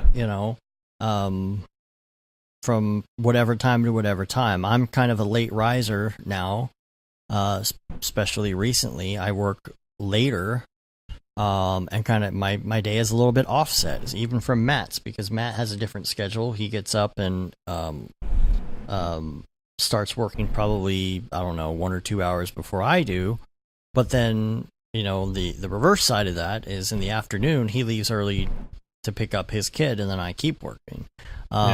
It's really weird because I have this, like, and I've talked about this before, like this feeling of like that I'm not doing enough, because of one thing or another, or that, I'm not working hard enough, or, because starting later in the day, that I should be like ashamed of that. And it's like, no, well, you're working later. So like, what's the difference, exactly. Just because you're not working at this exact time that most of society works at, Which the society work hours are ridiculous anyway. Like, who made these? They don't work really for anybody, do they? I know, everybody's tired. Yeah. It's like, why can't we all start work at 10 o'clock in the morning instead of 8? Why are we still subscribing to this like out of date like work hours, especially like in our creative industry? Because it's just like-minded people who are like starting these studios. It's like, why are we coming in at this time? Like, I don't get it. Like, no one functions well at this time of day. Well, I mean, that's another great thing that Barton is doing really well, is he's allowing people to choose within a certain time frame. I forget what it is, what their hours are, which I think is great. Awesome. There's some people who come in early, some come in late, and it's that kind of flexibility. I'm telling you, like, everything that he does as far as his business is just amazing, and it's so great. Like, he is like the best person to work for.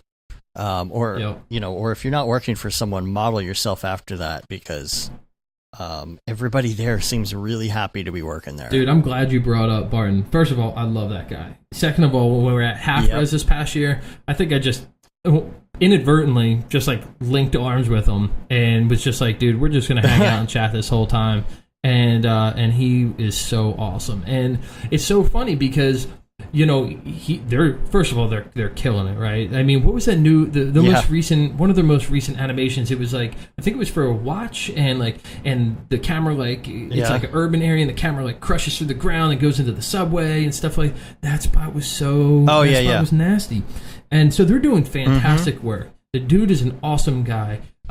His company's run right. He's giving his employees like a work-life balance. They're getting great clients, high-end clients. And I'm trying to, and he's trying to hire people and take employees and stuff like that. And a lot of the younger crowd all wants to just either go to New York or LA. And like I've been trying to like translate hard. It's like, hey guys, like guess what? Like that novelty wears off quick, And if you can find a company that treats you right, treats their employees right, does cool work, has great people there, you'd be crazy to pass up that opportunity because they're not in LA or New York. It's like that mentality is, I hope, is going to start fading.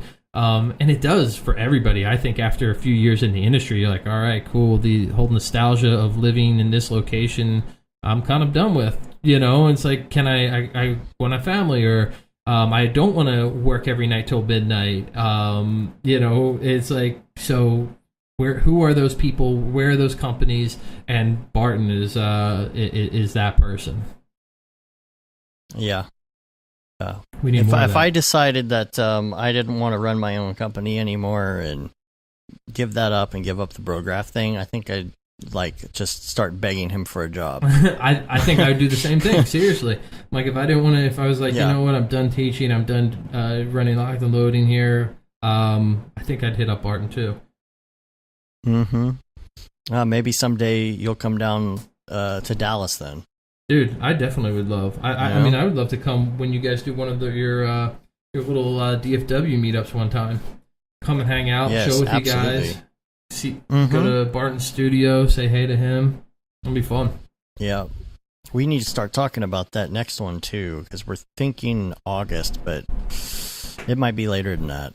I think even Barton told us, he's like, oh man, August is just such a bad time. It's so hot and everyone's on vacation. We may push it a little bit further. Yeah, because when is SIGGRAPH? Isn't SIGGRAPH in August too? SIGGRAPH. Okay, wait. SIGGRAPH is August. Half Res is September. I'm almost thinking like to go push it to October, just so we can have a little time in between events and people can plan. I mean, if we're trying to plan it so that people have time to buy airline tickets this time. Because the way we've been doing it, only local people can make it, or people who are like maybe in Austin or something like that. Yeah. But Barton's going to be there, I think, at the next one we talked about. And then I think Chad Ashley is going to be there. Oh, sweet. EJ, like so many people I want to come out and do this. Yeah, that's awesome. I love that. I love seeing the growth. Jago Design is talking about their G-Shock work. Oh, that's what it was, right? As well, yeah. Well, I think there's multiple G-Shock ones, because I worked on a G-Shock one there with them last August, but it wasn't the Subway one. It was a different. Yeah, that one specifically though. The textures were just killer in it, and the camera move was sweet. Like I mean, they're just like really focused. You can see they're really focused, and they got people. It's like when I watch that, I'm like, people are happy that work at that studio. You know what I mean? It reflects. It reflects in the work. It really does. Yeah, definitely. And then they did, what was it, Dude Perfect, they did a logo for or something recently. Oh, really? Okay, I didn't see that one. Like, just so much stuff. I'm like, man, you guys are just kicking it out there. And now I'm really glad our friend Lance got an opportunity to work there, because it's just one of those things where there's all these people there that are so good, and you absorb these different traits from different people, You absorb stuff from someone who's good at modeling, or someone who's good at Houdini, or someone who's good at, Octane versus Redshift, or any of that, you know.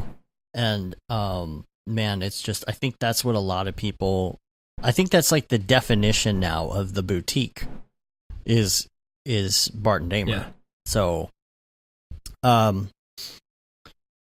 we have any other topics? You want to go into the links here? Let's see, yeah, I think that sounds good.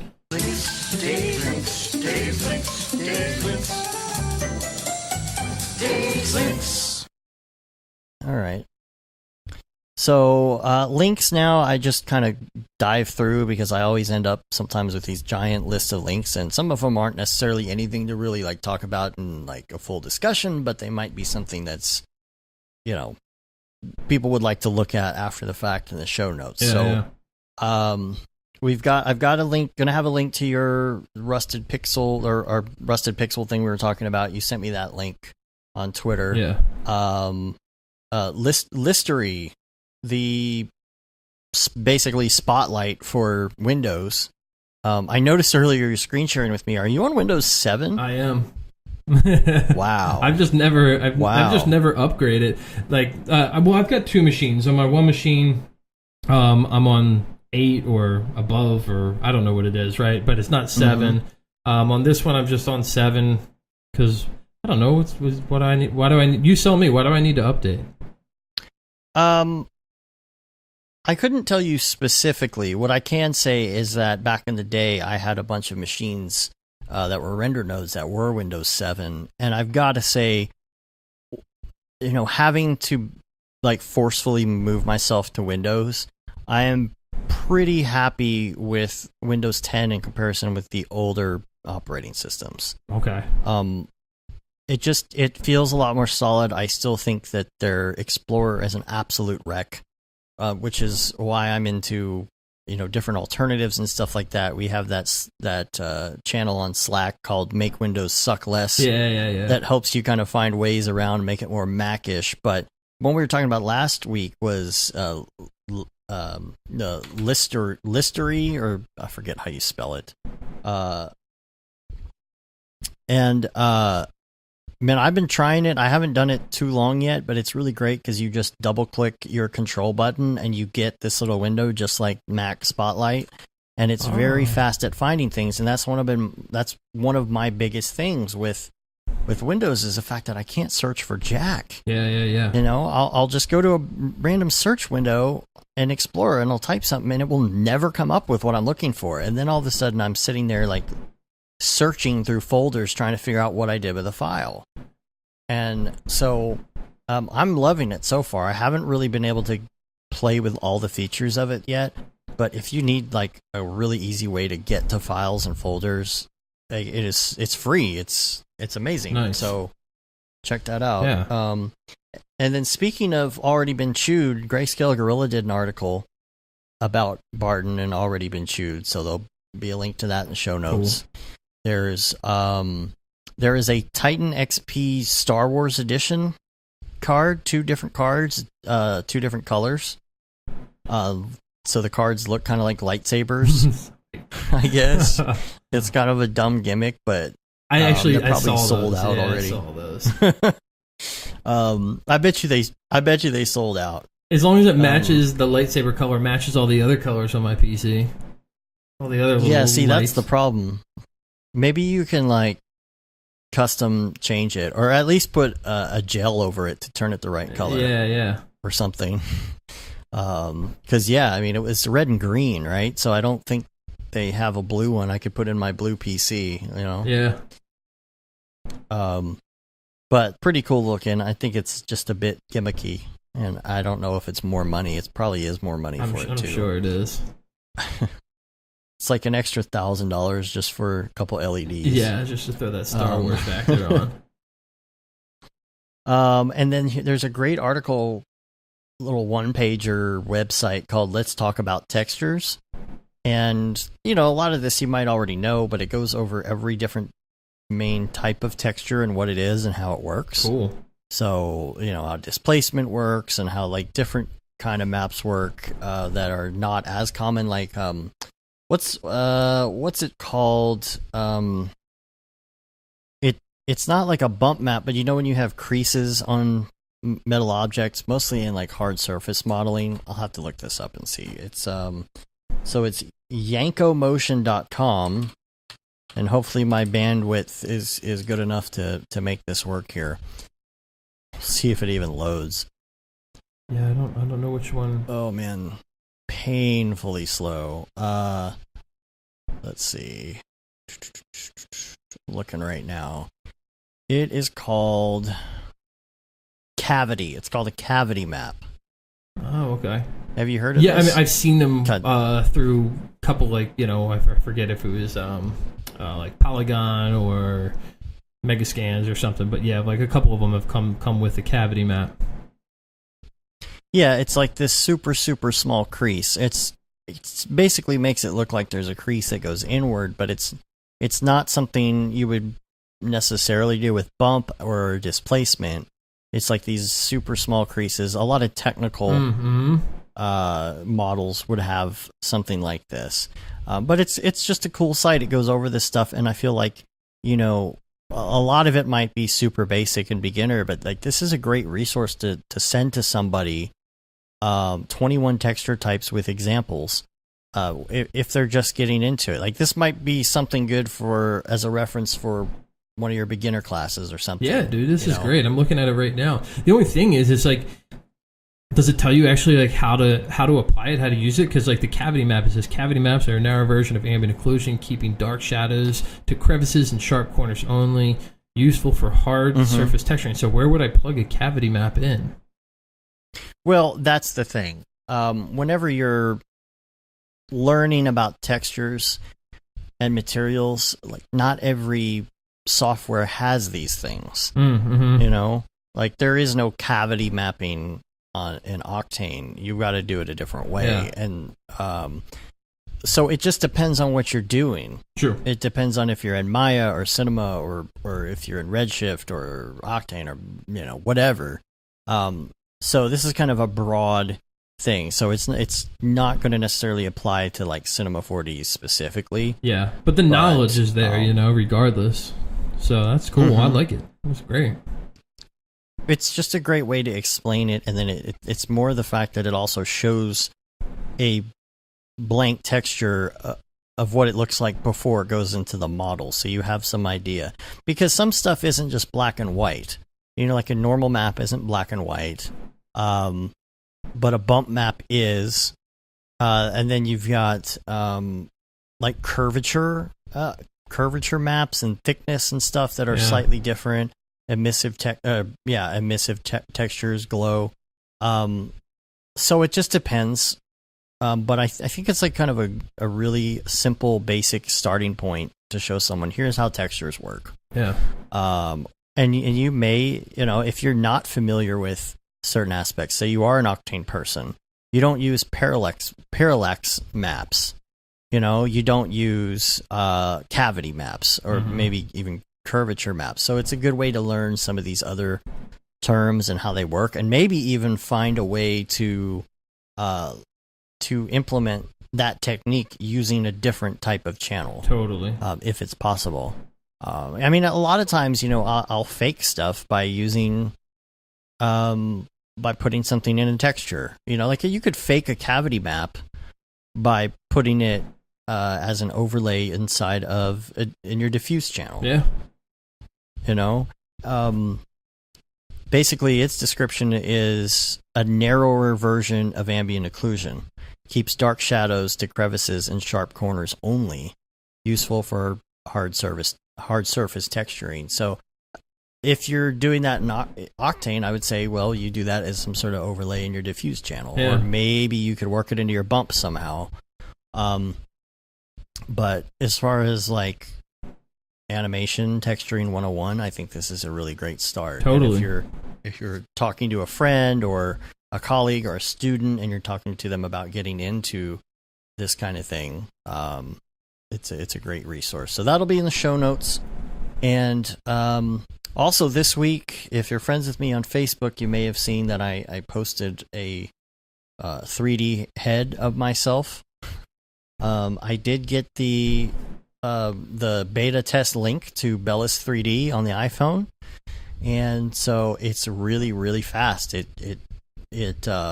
scans your face in like 10 seconds and saves it to a zip file with an OBJ and the material and everything, and you can save it wherever you want. I just go on my phone and I save it directly to Dropbox. And then I open that zip file in Dropbox, and I have a scan of my head right there as an OBJ file. But what I wanted to post a link to was there's a format called GTLF, and it's like a 3D format that you can upload directly to Facebook. And so I found a site that will convert OBJs to GTLF, and from there you can take that GTLF and just drag and drop it like you would any other photo or video onto Facebook. And then anyone on Facebook can sit there and click and drag around the model on Facebook without any other software. It's GLTF too, right? I think I'm a GLTF. I may have fat fingered that one. Yeah. So it was pretty funny because I posted that, and then Smearballs is on my Facebook. He's like, dude, now you need to like put your head on top of one of these models, you know, and he sends me to this free site. It's called 3dscans.com, spelled out like THREED scans.com. And so he sends me this thing. He's like, you got to put your head on one of these statues, you know, one of these. They all look kind of like Greek statues and models and bodies and stuff. Of course, I'm like, sure, I'll do that. And I found this model of this lion instead of a person. Yes. And I put my head on top of it and posted that. I'm like, am I doing it right?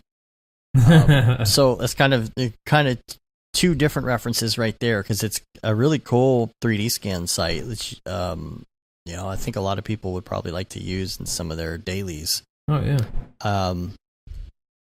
And this is not really 3D related, but I think it's a good understanding of how things shatter. It's a good way to understand how things shatter. And this is the slow-mo guys on YouTube. If you've ever heard of them, they just do all sorts of stuff in slow-mo. But they did one called Spinning a Record to Pieces at 12,500 frames a second. And they put a record on this motor, and then they got behind a blast shield, aka a piece of wood. And they rev up the motor until it's going so fast that the record just falls to pieces. Like, it just shatters. It's going so fast. Sweet. So, its own force. So it's interesting to watch because you see how the cracks and the shatter happens in slow motion. And I think looking at things like that and other slow motion fractures are a good way to figure out how to do your own in 3D. If you want to do something that shatters or breaks, it's really cool to look to analyze stuff like that and see how different things shatter, how different things break, you know, how they react in certain environments. And then as far as this new Jurassic Park movie coming out, there's a lot of commercials and stuff coming out, you know. And so Jeep did a Jurassic Park commercial, because, you know, they got the Jeeps in Jurassic Park. So there's a great breakdown on how they did it. And some of this stuff is just so amazing what goes into just a commercial. You know, these days, it's like the same quality effects that are in the movie are in the commercial. Yeah. It used to be a little imbalanced. You know, if you saw a commercial for Jurassic Park Jeep back in the 90s, I don't think it would be near as good as the actual movie. No, the production went down a little bit, for sure. Yeah. So this breakdown, you look at it, you're like, man, so much work went into just a commercial. And so check that out. And then this is great. This is CVAR from Cineversity. Man, they came out with this right when I was doing that face capture stuff, so now I want to combine the two. I started messing with this rig. You've got to. It looks so cool. Do you have to have an iPhone XO to do it, or? You do. Yeah. You do. And that's because it's the only one that has the facial recognition in it. But Donovan posted this, and I'm like, man, that's awesome, you genius. And he's like, thank you, but Game Logic Designer deserves the credit for developing it. And Paul Babb and Maxon Rick had the foresight to support and prioritize the project. He helped with the spec and test workflow and the promo materials. But Noseman had to point out on Twitter as well that an important aspect of the success of this project is that he had nothing to do with it. Nice. He said he did drool on his keyboard when he first saw the video. So what I thought was funny about this is the promo, which in the promo they've got people from around the office. So as far as I can tell, I think there's 2 Pauls in it. There's a Matthias. Who else was in it?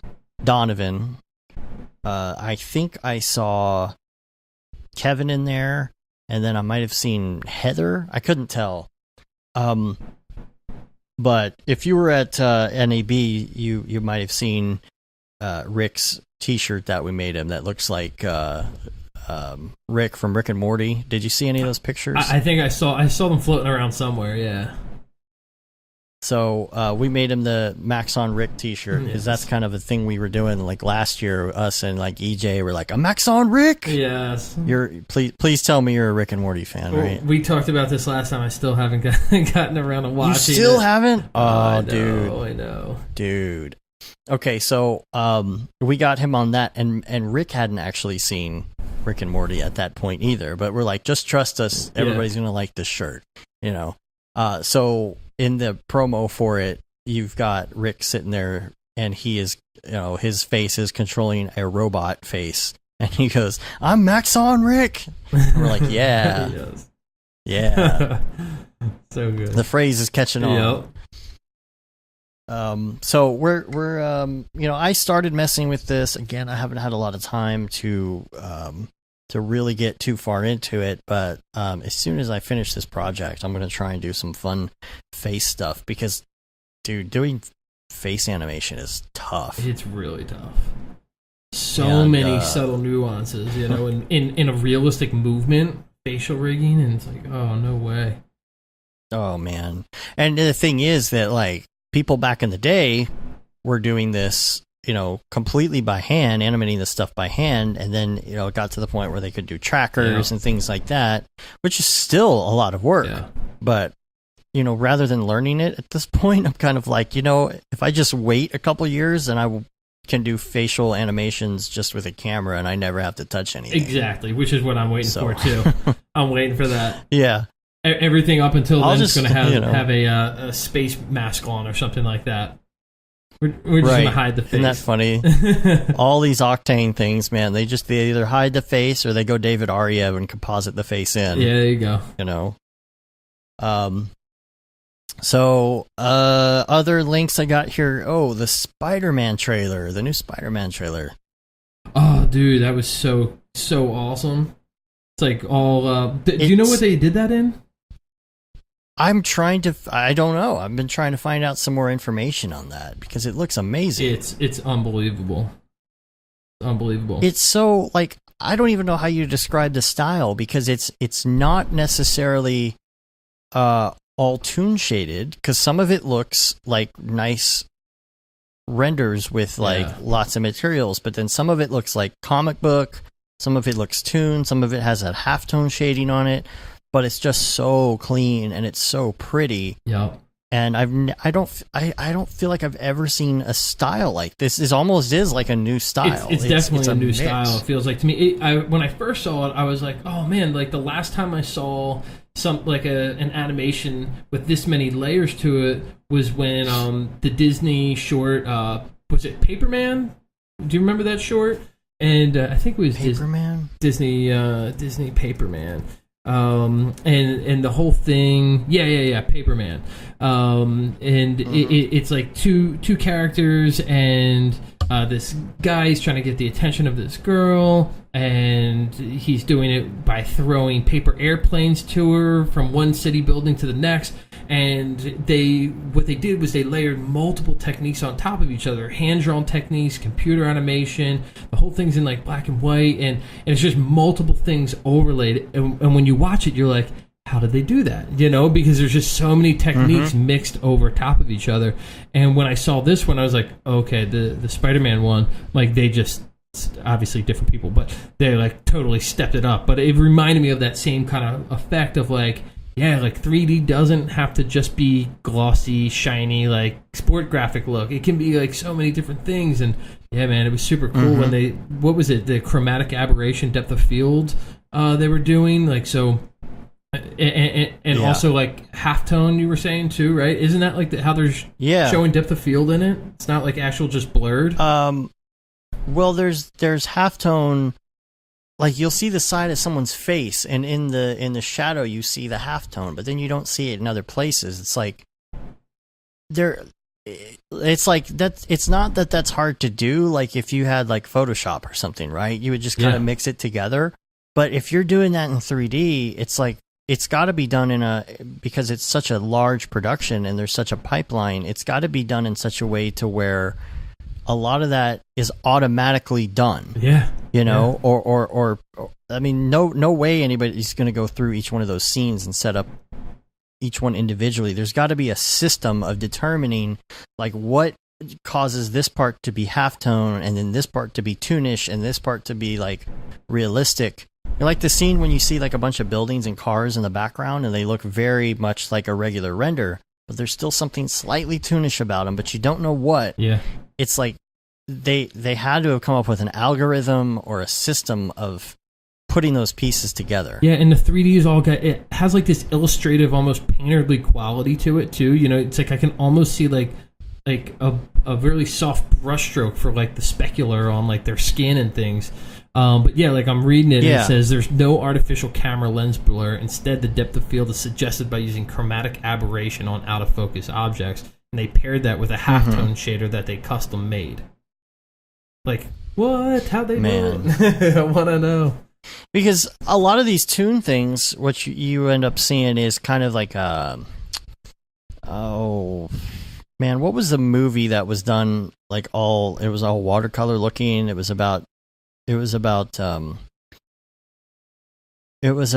lucid dreaming, and I don't know. Sure. It was pretty unique at the time. It looked like it was done where, you know, back in the day, there wasn't a good way to do it. People would take video and they would vectorize it in Flash, you know, and then export it back out. I can't remember the name of that movie. But what would happen with that, and what happens a lot with toon shaders sometimes, is the edges of things and stuff kind of flicker, you know, or they look kind of wobbly, or they'll have like squiggle vision. This is just so clean in general. Like there is no wobble to it. There's no flicker. Scanner darkly. Thanks, Grant. That's what it was. Okay. Scanner darkly. Yeah, I didn't see that. And so it's just like, man, how did they go about doing that it looks so clean? It doesn't look like regular toon shading. I would love to see. I'm hoping that eventually there's going to be some sort of a breakdown on that. They're going to show. I mean, I'm sure they're not going to give away all their secrets, but maybe show like, was this done by hand? Was this done procedurally? Like, what in the world? What is the voodoo that they came up with to make that work? Yeah, I mean, you know, probably the obvious is that like it might have been done by hand, and then they figure out some sort of like algorithm that, you know, to read like a certain depth, either near camera or far from camera, and as something is X amount of distance from the camera, this is applied to, you know, that's how it seems to me, at least, you know. It's really cool, though. Yeah. And then lastly, I've got, unfortunately, this article from Gizmodo. NVIDIA CEO says new GPUs won't be available for a long time. Now, I started thinking about that, and you know, you got prices of GPUs coming back down after the whole Bitcoin thing. You've got, but then of course RAM starts shooting up, and now they're saying SSDs are going to start shooting up in price. But I'm a little skeptical about this article, because I have this like distrust of CEOs coming out and saying things like that. Because, you know, look at Steve Jobs. I think he said, what was the infamous? There was something he said that we're never going to do a phone, right? Oh, yeah.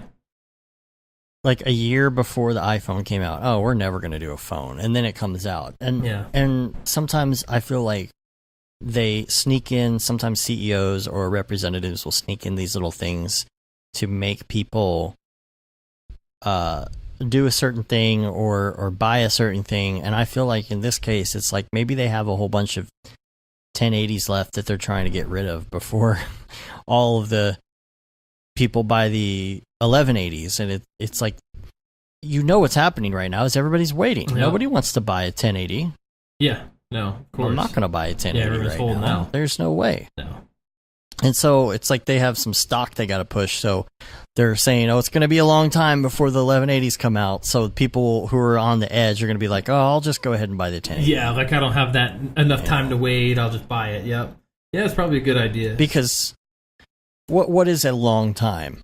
You know, because I have this feeling, just a weird feeling. I'm like, at SIGGRAPH, they're going to announce 1180, but maybe not. Yeah, you'd think they'd have to. We're like, I mean, that's a good moment too.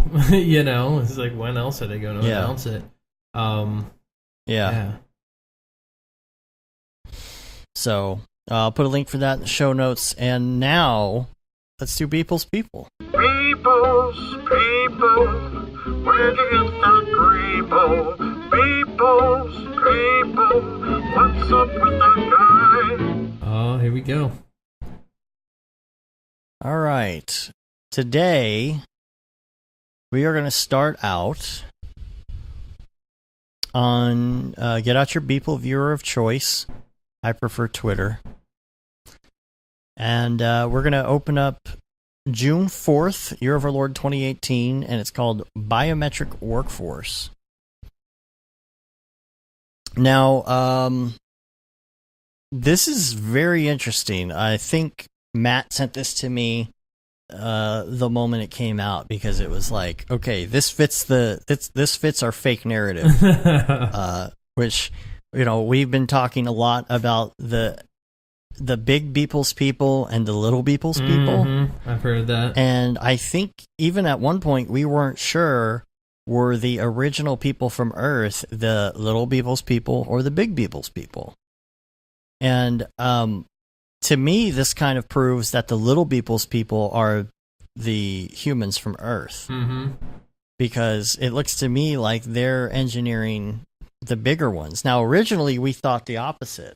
Originally we thought, well, you know, the little Beeple's people can travel easier in space and take less resources. But now I'm not so sure. Unless, of course, the small Beeple's people there is actually a large Beeple's people, and these are like larger Beeple's people, like super large Beeple people, because they're engineered. Yeah. So, oh man, this is getting trippy. Yeah. So this is pretty great because, you know, they're made of muscle, so they're not like necessarily like robots. But they do have some it does say robot biometric limbs. Workforce. Yeah, it's kind of like a hybrid between. It's like a mix between humans and robots, kind of like maybe a Westworld type thing or something. Yeah. Where, you know, maybe it's not just like Westworld characters, but you know, they're combined with actual human flesh. And there's a second, you know, he's been doing some of these with a video as well. Yeah, the video was and he did this one. Yeah, the it's a loopable. I love the loops, you know. Yeah. This guy's walking through all of these, and are they moving? Yeah, they're twitching, and like they have a little drift on them and stuff. Okay. Very interesting. I don't have a good internet connection, so it looks like potato. You'll just have to take my word on it. They're moving. Right. There's little bubbles coming up in the water. So very interesting narrative. And then June 7th is called 1979 Gemini 6. Yes.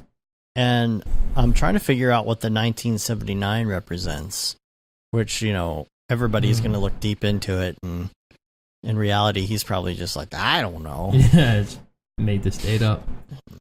I just wrote a date.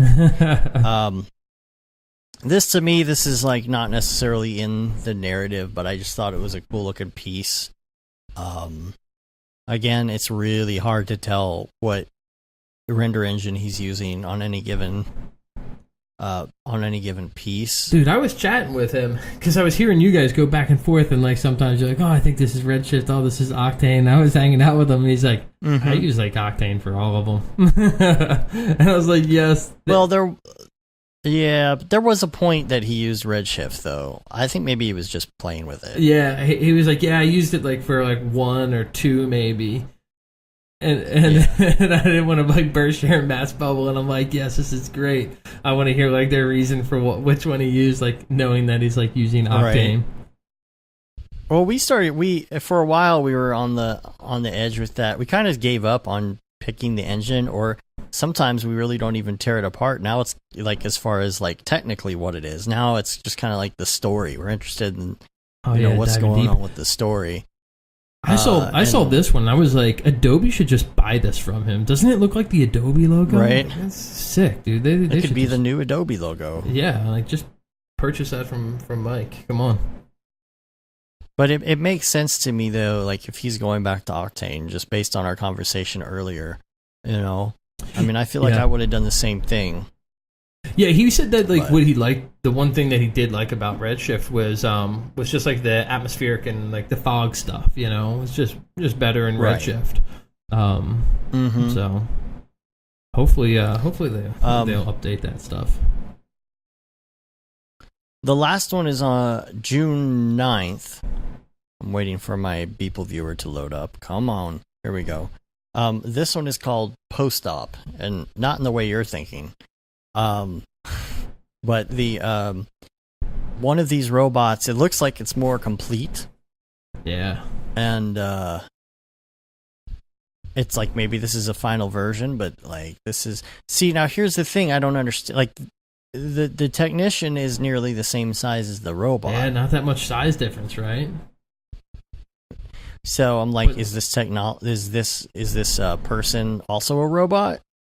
Yeah, like what if maybe these people working are just like minions, right? Maybe they're not the actual people size that we think. And there's I don't know. There's some sort of IV. I wish I knew what that said on there. I can't read it. No, I can't either. But it looks almost like a storyline is developing with this as well. But this thing has like heart rate and everything. So it's like, are these hybrids? Are these robots? Are these people? Or what are they? Yeah, you can see the torso is all mechanical. Inside, it feels like. Yeah. But it's like convulsing and stuff in the video version of this. And in the video version, there's no head, and there's a Google logo in the background. So, and he did another one with the Google, right? So it's the second one where the Google's really chopping some people up, man. They're doing some disturbing stuff. Yeah. I like, instead of having a head in this version, it's a like a police light. Yeah. Didn't he post that like today or yesterday or something? Yeah, I think it was yesterday. Yeah. So another interesting one. Oh, and so by the way, I did want to say that he was on The Future with Chris Do. Oh yeah. That Chris Dodo. That Chris Dodo. So that Chris Dodo. If you check out the show notes, we'll have a link to that, and you can check out the interview. It looks like it's pretty good. I've only skimmed through it. I haven't had a chance to really sit down and watch it yet. But I will be turning that on when I'm working this afternoon. Yeah, maybe I'll do the same thing. The one thing I did catch was, Christo asked him, and I don't know how well he knows Christo, or how well Christo knows him, or whatever. But he asked, so you've been doing this for so long, do you have all your assets like, perfectly organized in like certain places and ready to go and all that? And I was like, I know what the answer to that is going to be. Yes. It's going to be like, hell no. Yeah. I don't know, man. I threw him in this folder. That, I think. Yeah. He's like, I don't know where they are. It was just funny because I was just like, oh, Chris Do, don't ask that question. You know what the answer is. Because I think he talked about that on our show, about the assets and having drives and all that kind of stuff. And it cracked me up. He just redid his website, so maybe I bet you he had to like go through all that stuff again, right? Oh, you imagine he has to go through, but it's just so funny. I was like, I hope somebody at Wix hooked it up for him, and was here's the drives. You guys go through. We'll build it. I don't know. You'll see people on a Wix commercial here pretty soon. That would be awesome. Right before you're about to watch a YouTube video. Beeple comes on. Yeah. Hey guys, have you tried Wix before? I built my site using Wix. I just hit some buttons. Yeah, and stuff. I don't know. I don't know. That's awesome. Maybe if he does some design work for him and like they put him in a commercial, then he'll get some like sweet hosting. Yeah, I mean, didn't he go to the Off Festival like as a part of like the Wix website thing that he was doing? I thought he was like. Oh wait, did he really do Wix? I didn't know. So he did do Wix. Yeah. Like he really. Oh, like I thought you were just joking around. No, I'm pretty sure like Wix was like I don't know. I haven't talked to him about it, but like pretty sure the Wix was like I don't know if he's like sponsored, but they definitely approached him, and I think he was on like a Wix panel at Off or something. Nice. Yeah. Oh man, see, I'm not hip to the. You're not stalking him like I am. I know, man. I need to be stalking people. You're off your game. Man, I'm looking through. I don't see it anywhere. Was this just something at Off? Oh, here we go. On a panel for Wix in half an hour. Come say, well, I want to see what the panel was. There's no link to the actual live panel. Man, that's dope. Right? He's getting the sponsorships like no other, man. Yeah, that'd be sick. I hope. Oh, okay. That's how it went for him. I see. I didn't read the thing, but I do remember seeing this. He posted these little prints of his, if it will ever load on this slow connection, this picture of these prints that I think they look like his stuff. And I wonder if they did like it's not loading. I wonder if they did some sort of Wix thing where he put a bunch of his art in there, or maybe even, like you said, maybe he redesigned the website. Well, he just redid his Beeplecrap website using Wix, right? That was like his big promotion. I guess that's the deal. Yeah. Oh, I didn't even know that. I'm loading it up now. Yeah. Yeah, I haven't been here since it's been redone, and that's. But I want to see him in the commercial, though. I do too. I want to see his face when I'm about to watch a YouTube video, and it won't let me skip on those ones. I got to watch them. I want that to be him. Right. Oh yeah, he redid all this. Yeah. None of this is coming up today, just because my potato internet reasons. But yeah, because reasons. So wow, man, he's got it going on. Yep. He's doing Wix, and he's talking to Chris Dodo. Yep. And yeah, and right now we're both doing something with Adobe. Nice. Adobe stock, which has been pretty fun. So yeah, I saw some Adobe stock stuff here recently. There was the one he did with the animals. Was that the Adobe stock one? Yeah, I think so. Yeah. Mm-hmm. Yeah, May 29th. Yeah. It's kind of cool, man, because like Adobe reached out to us, and they just like basically they really want to push stock, and they're trying to break the mentality of like stock is like a negative thing, you know? And so it's really kind of cool what Adobe's doing as far as like, hey, and they've reached out to so many different kind of creatives. Like Mike and I are the only like 3D like people in it, and the rest are either like photographers or, you know, filmmakers or whatever, but they're just trying to like change the spin from like stock being like stereotypical stock to like, hey, like it's not just like some cheesy like, you know, like family like all smiling at something that doesn't make sense, you know what I mean? Whatever everyone thinks stereotypical stock is, and they're kind of like using creatives to do it. And it's like I don't know, man. That's what my favorite part about the creative industry that we're in is like even the companies that are in it are like here to support that creativity, or at least the good ones are, right? Yeah, I need to. There is like a negative thing. Like I never sit there and think, oh, I need a picture of such and such. I should see if I can get it for free with my, you know, my Creative Cloud account. Yeah, I mean, I don't because this stock is mostly free, right? Isn't it? They have free stuff, but there's definitely some like really high end content that has to be like you got to pay, and different licensings and things like that. But like even just like going through to look at it as like a reference, right? Like people like they have like legitimately good photographers out there producing like really, really beautiful photography work. And like maybe you just need some inspiration. Like a handful of times when I'm about to do like a 3D landscape or something like that, or something in a forest or woods or mountain, it's like, I could really like use like I don't really can't picture what this is going to look like, or how does the fog work in a real environment, or like what kind of trees are in that kind of a mountain. And so like I'll just go through, even if I'm not using a stock asset, and just to like find some inspiration. So it's kind of interesting too. But yeah, it's been fun. It's been fun. Well, do I have anything? Oh yes, we got a quick VR corner before we get out of here. All right. I wanted to mention. I don't remember. Do you have a Rift or anything? No, VR? I don't. No. No. I'm out on the VR scene. Yeah. Well, there is it's on. I don't know if it's on all platforms or if it's just Rift, but there is a new game. It's called Moss. And I read some reviews on it, and I decided to go ahead and buy it. It's so hard to preview a VR game because there is no video that does any VR game justice. Yeah.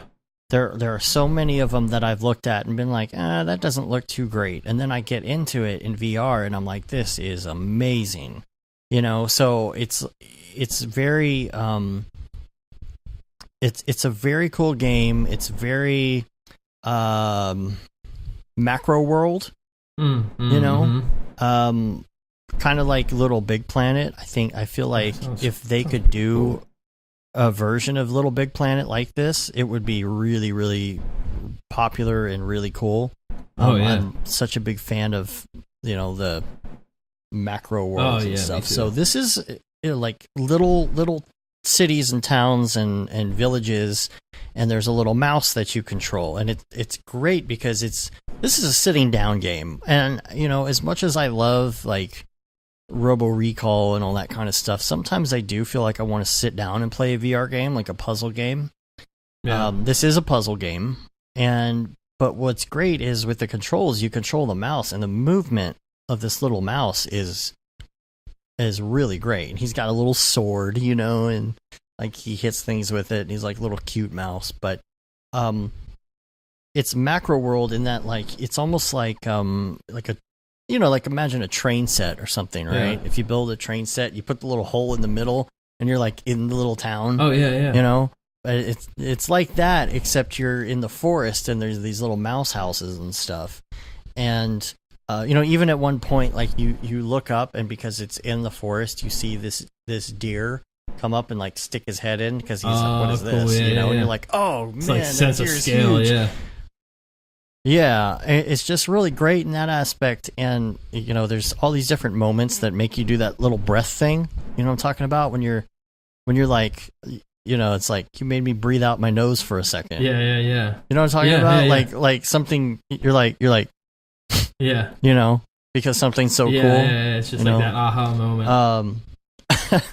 But there's like these different scenes that happen. You'll leave one scene and you'll come into another scene to do another puzzle, and then you'll do that because you're like, oh, that's cool. Like they did this cool thing with the water or the texturing or a little gimmick that's just like really cool. It's a great. I've seen a lot of combinations of either sit-down games or macro world games, and this is just all around altogether a perfect combo of those. It sounds cool because the feeling of macro only really works if it's like an immersive environment, right? Because like otherwise it's really hard to place yourself in it. But for like VR, that sounds like the ticket for it. Well, it's like you're moving the mouse around, but then there's puzzles. So like he can't get over something. So you got to take your hand and reach it into the scene and like pull something, and twist it so that he can then play, and then you go back to playing. Yeah. So it's like, and he's aware that you're there, but he's not scared of you. That's cool. It's like part of the narrative. And if you look down into the water under you, sometimes these reflections, you actually see your face, cool. like as kind of like this spirit guide that's watching over the mouse and helping him get to where he needs to go. It's very, very well done. Like, if you want to take a break from Beat Saber and punching robots and all that kind of stuff, like sit down and play this game because it's a great puzzle game. Yeah, that sounds awesome. And also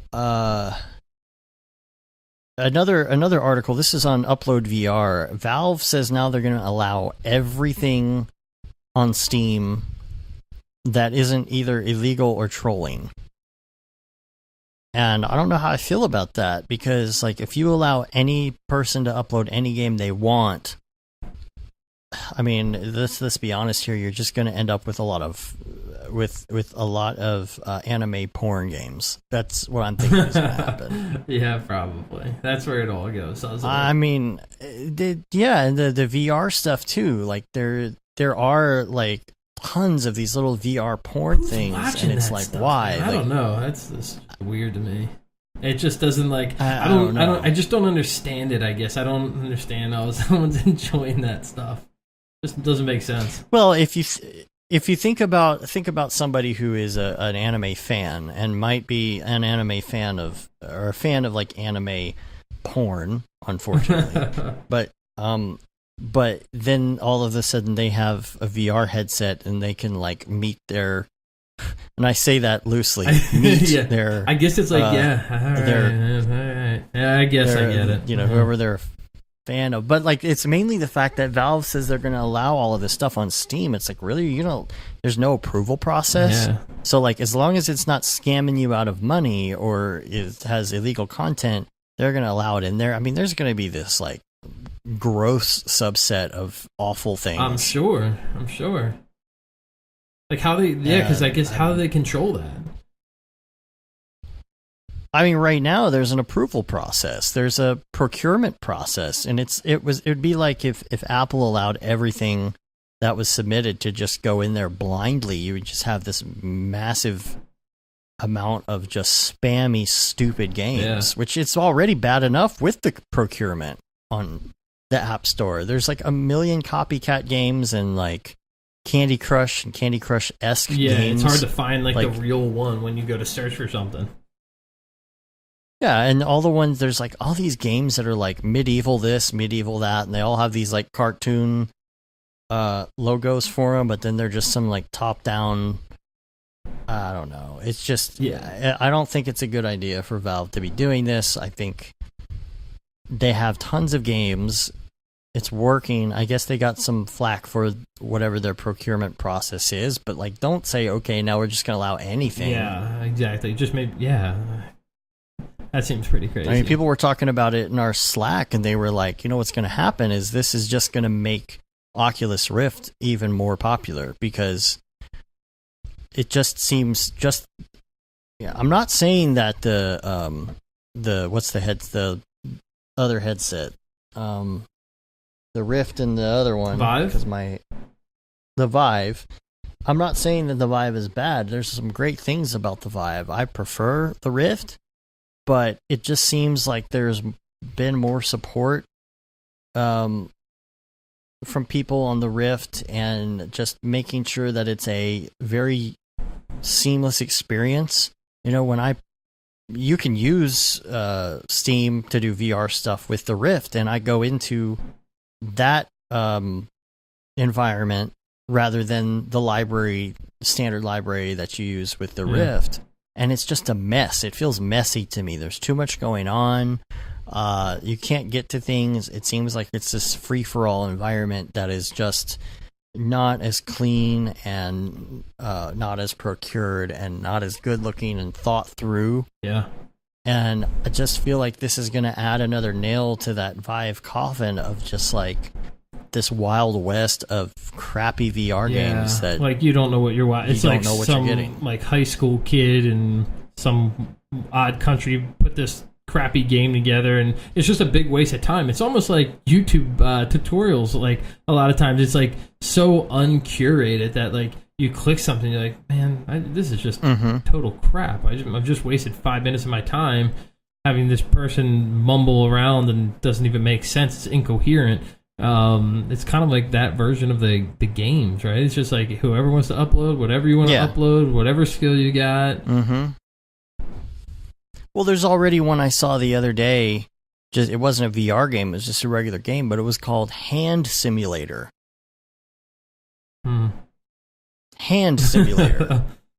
here's some things you could do with your hands, like playing cards or shooting a gun. And I'm like, are you kidding me? This is a game. Are people paying for this right now?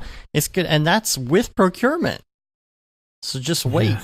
How'd that get Just passed, wait. though? Be playing Toilet Simulator. Yeah, exactly. Which was a real thing at one point. Oh, nice. I don't know if it's still there, but yeah. It's literally a game where you're just sitting on the toilet and nothing happens. Cool. It's like, really? All right. And then why do I need Rick to play Bogus that in sent the me a game? Yeah, I know, right? Rick Bogus sent me this link. I think it's we were talking last week about all of these VR games now where you can see the person playing in the preview and they're actually in the world. The real person is in the video game world. It's like a third person view of them in VR. Yeah. And I guess there's software. It's mixcast.me. And they've got some sort of software, I guess, I don't know how, no green screen required. I'm not sure. I haven't messed with it. But if you're playing VR and you want to show that third person view, I guess you can do that with this. I don't know. It's kind of cool. So, yeah. Well, you ready to wrap up? Dude, whenever you're ready, man. Let's do that. I got some work I got to do now that I'm like 4 hours behind. Yeah. Internet. Stupid internet. So we're going to get out of here. I am not sure. Matt will still be out of town next week, so I'm not sure what we're doing. Maybe I'll hit up Aryev. He hasn't been on in a while. I'd like to see what he's been up to. Talk to him about his crazy project he's been working on. I would like to know and, too. That could be fun. So, rate us on iTunes. Leave us a review. We love to see those reviews. I haven't really looked lately to see if we've gotten any more, but maybe we'll do a review contest here pretty soon. Sweet. And leaving a review, leaving a rating helps get our ratings up on the iTunes store, and subscribing to us on your podcatcher of choice is also helpful for that. You can subscribe to our newsletter on our site, which is where you can find all of our stuff, our plugins, our podcasts, our tutorials, and our live information, our Slack, all the great stuff and things. You can say you've been there, done that, got the t-shirt with the No Brograph, No Mograph tee, the Gate and DeSimone limited edition shirt, the Paul Babb, Feel the Babb 2020 shirt. All the profits from that go to Doctors Without Borders, and then the Render Things shirt and hoodie, which we offer now as well, which is our best seller now. Render Things. And Render Things. So check that out. Make sure you get a Render Things shirt for the next meetup for DFW C4D or Half Res or SIGGRAPH, and show up with that Brograph swag. And we're on Facebook, Twitter, Instagram, Twitch, and of course YouTube and Brograph.com. And that about wraps it up. Love it, man. Another good chat. Sorry, all the people watching live who see this crazy potato internet. I hope it worked somewhat. I think we lost them. We'll see. Yeah, I think I have about 100,000 dropped frames on this because of it. So It's not really working too well. We'll try to get that internet fixed. I got someone showing up tomorrow so that they can, ask me if I've restarted my router. Yeah, I tried that, dog. Yes. Did you unplug it? Did you? Yeah, no. Did you turn it off and on? Did again? that before I called you. Right. But anyway, we're gonna get out of here. Until next time, I'm Dave. I am Dave. Have a good one. Later, bros. See ya.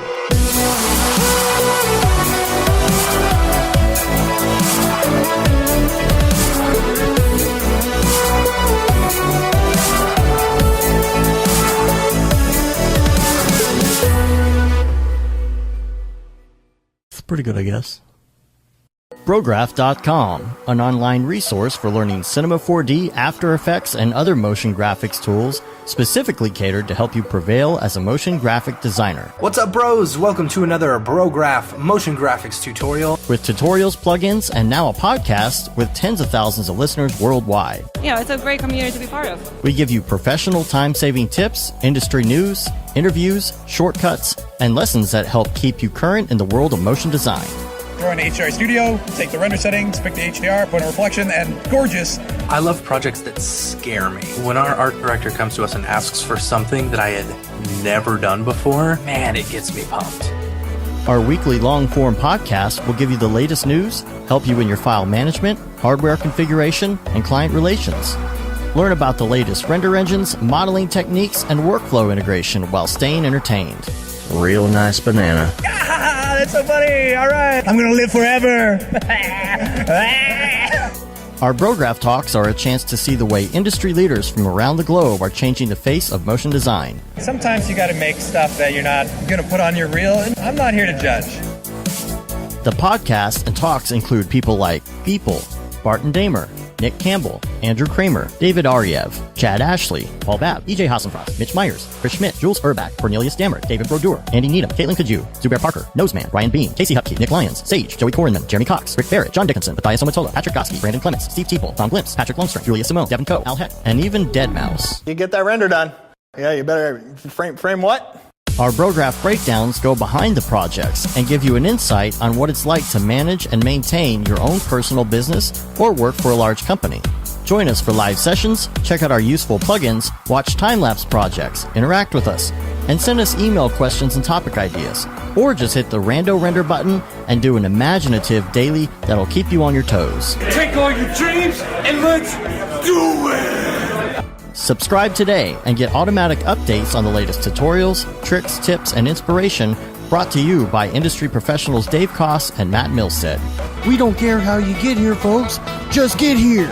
Subscribe now to Brograph Tutorials.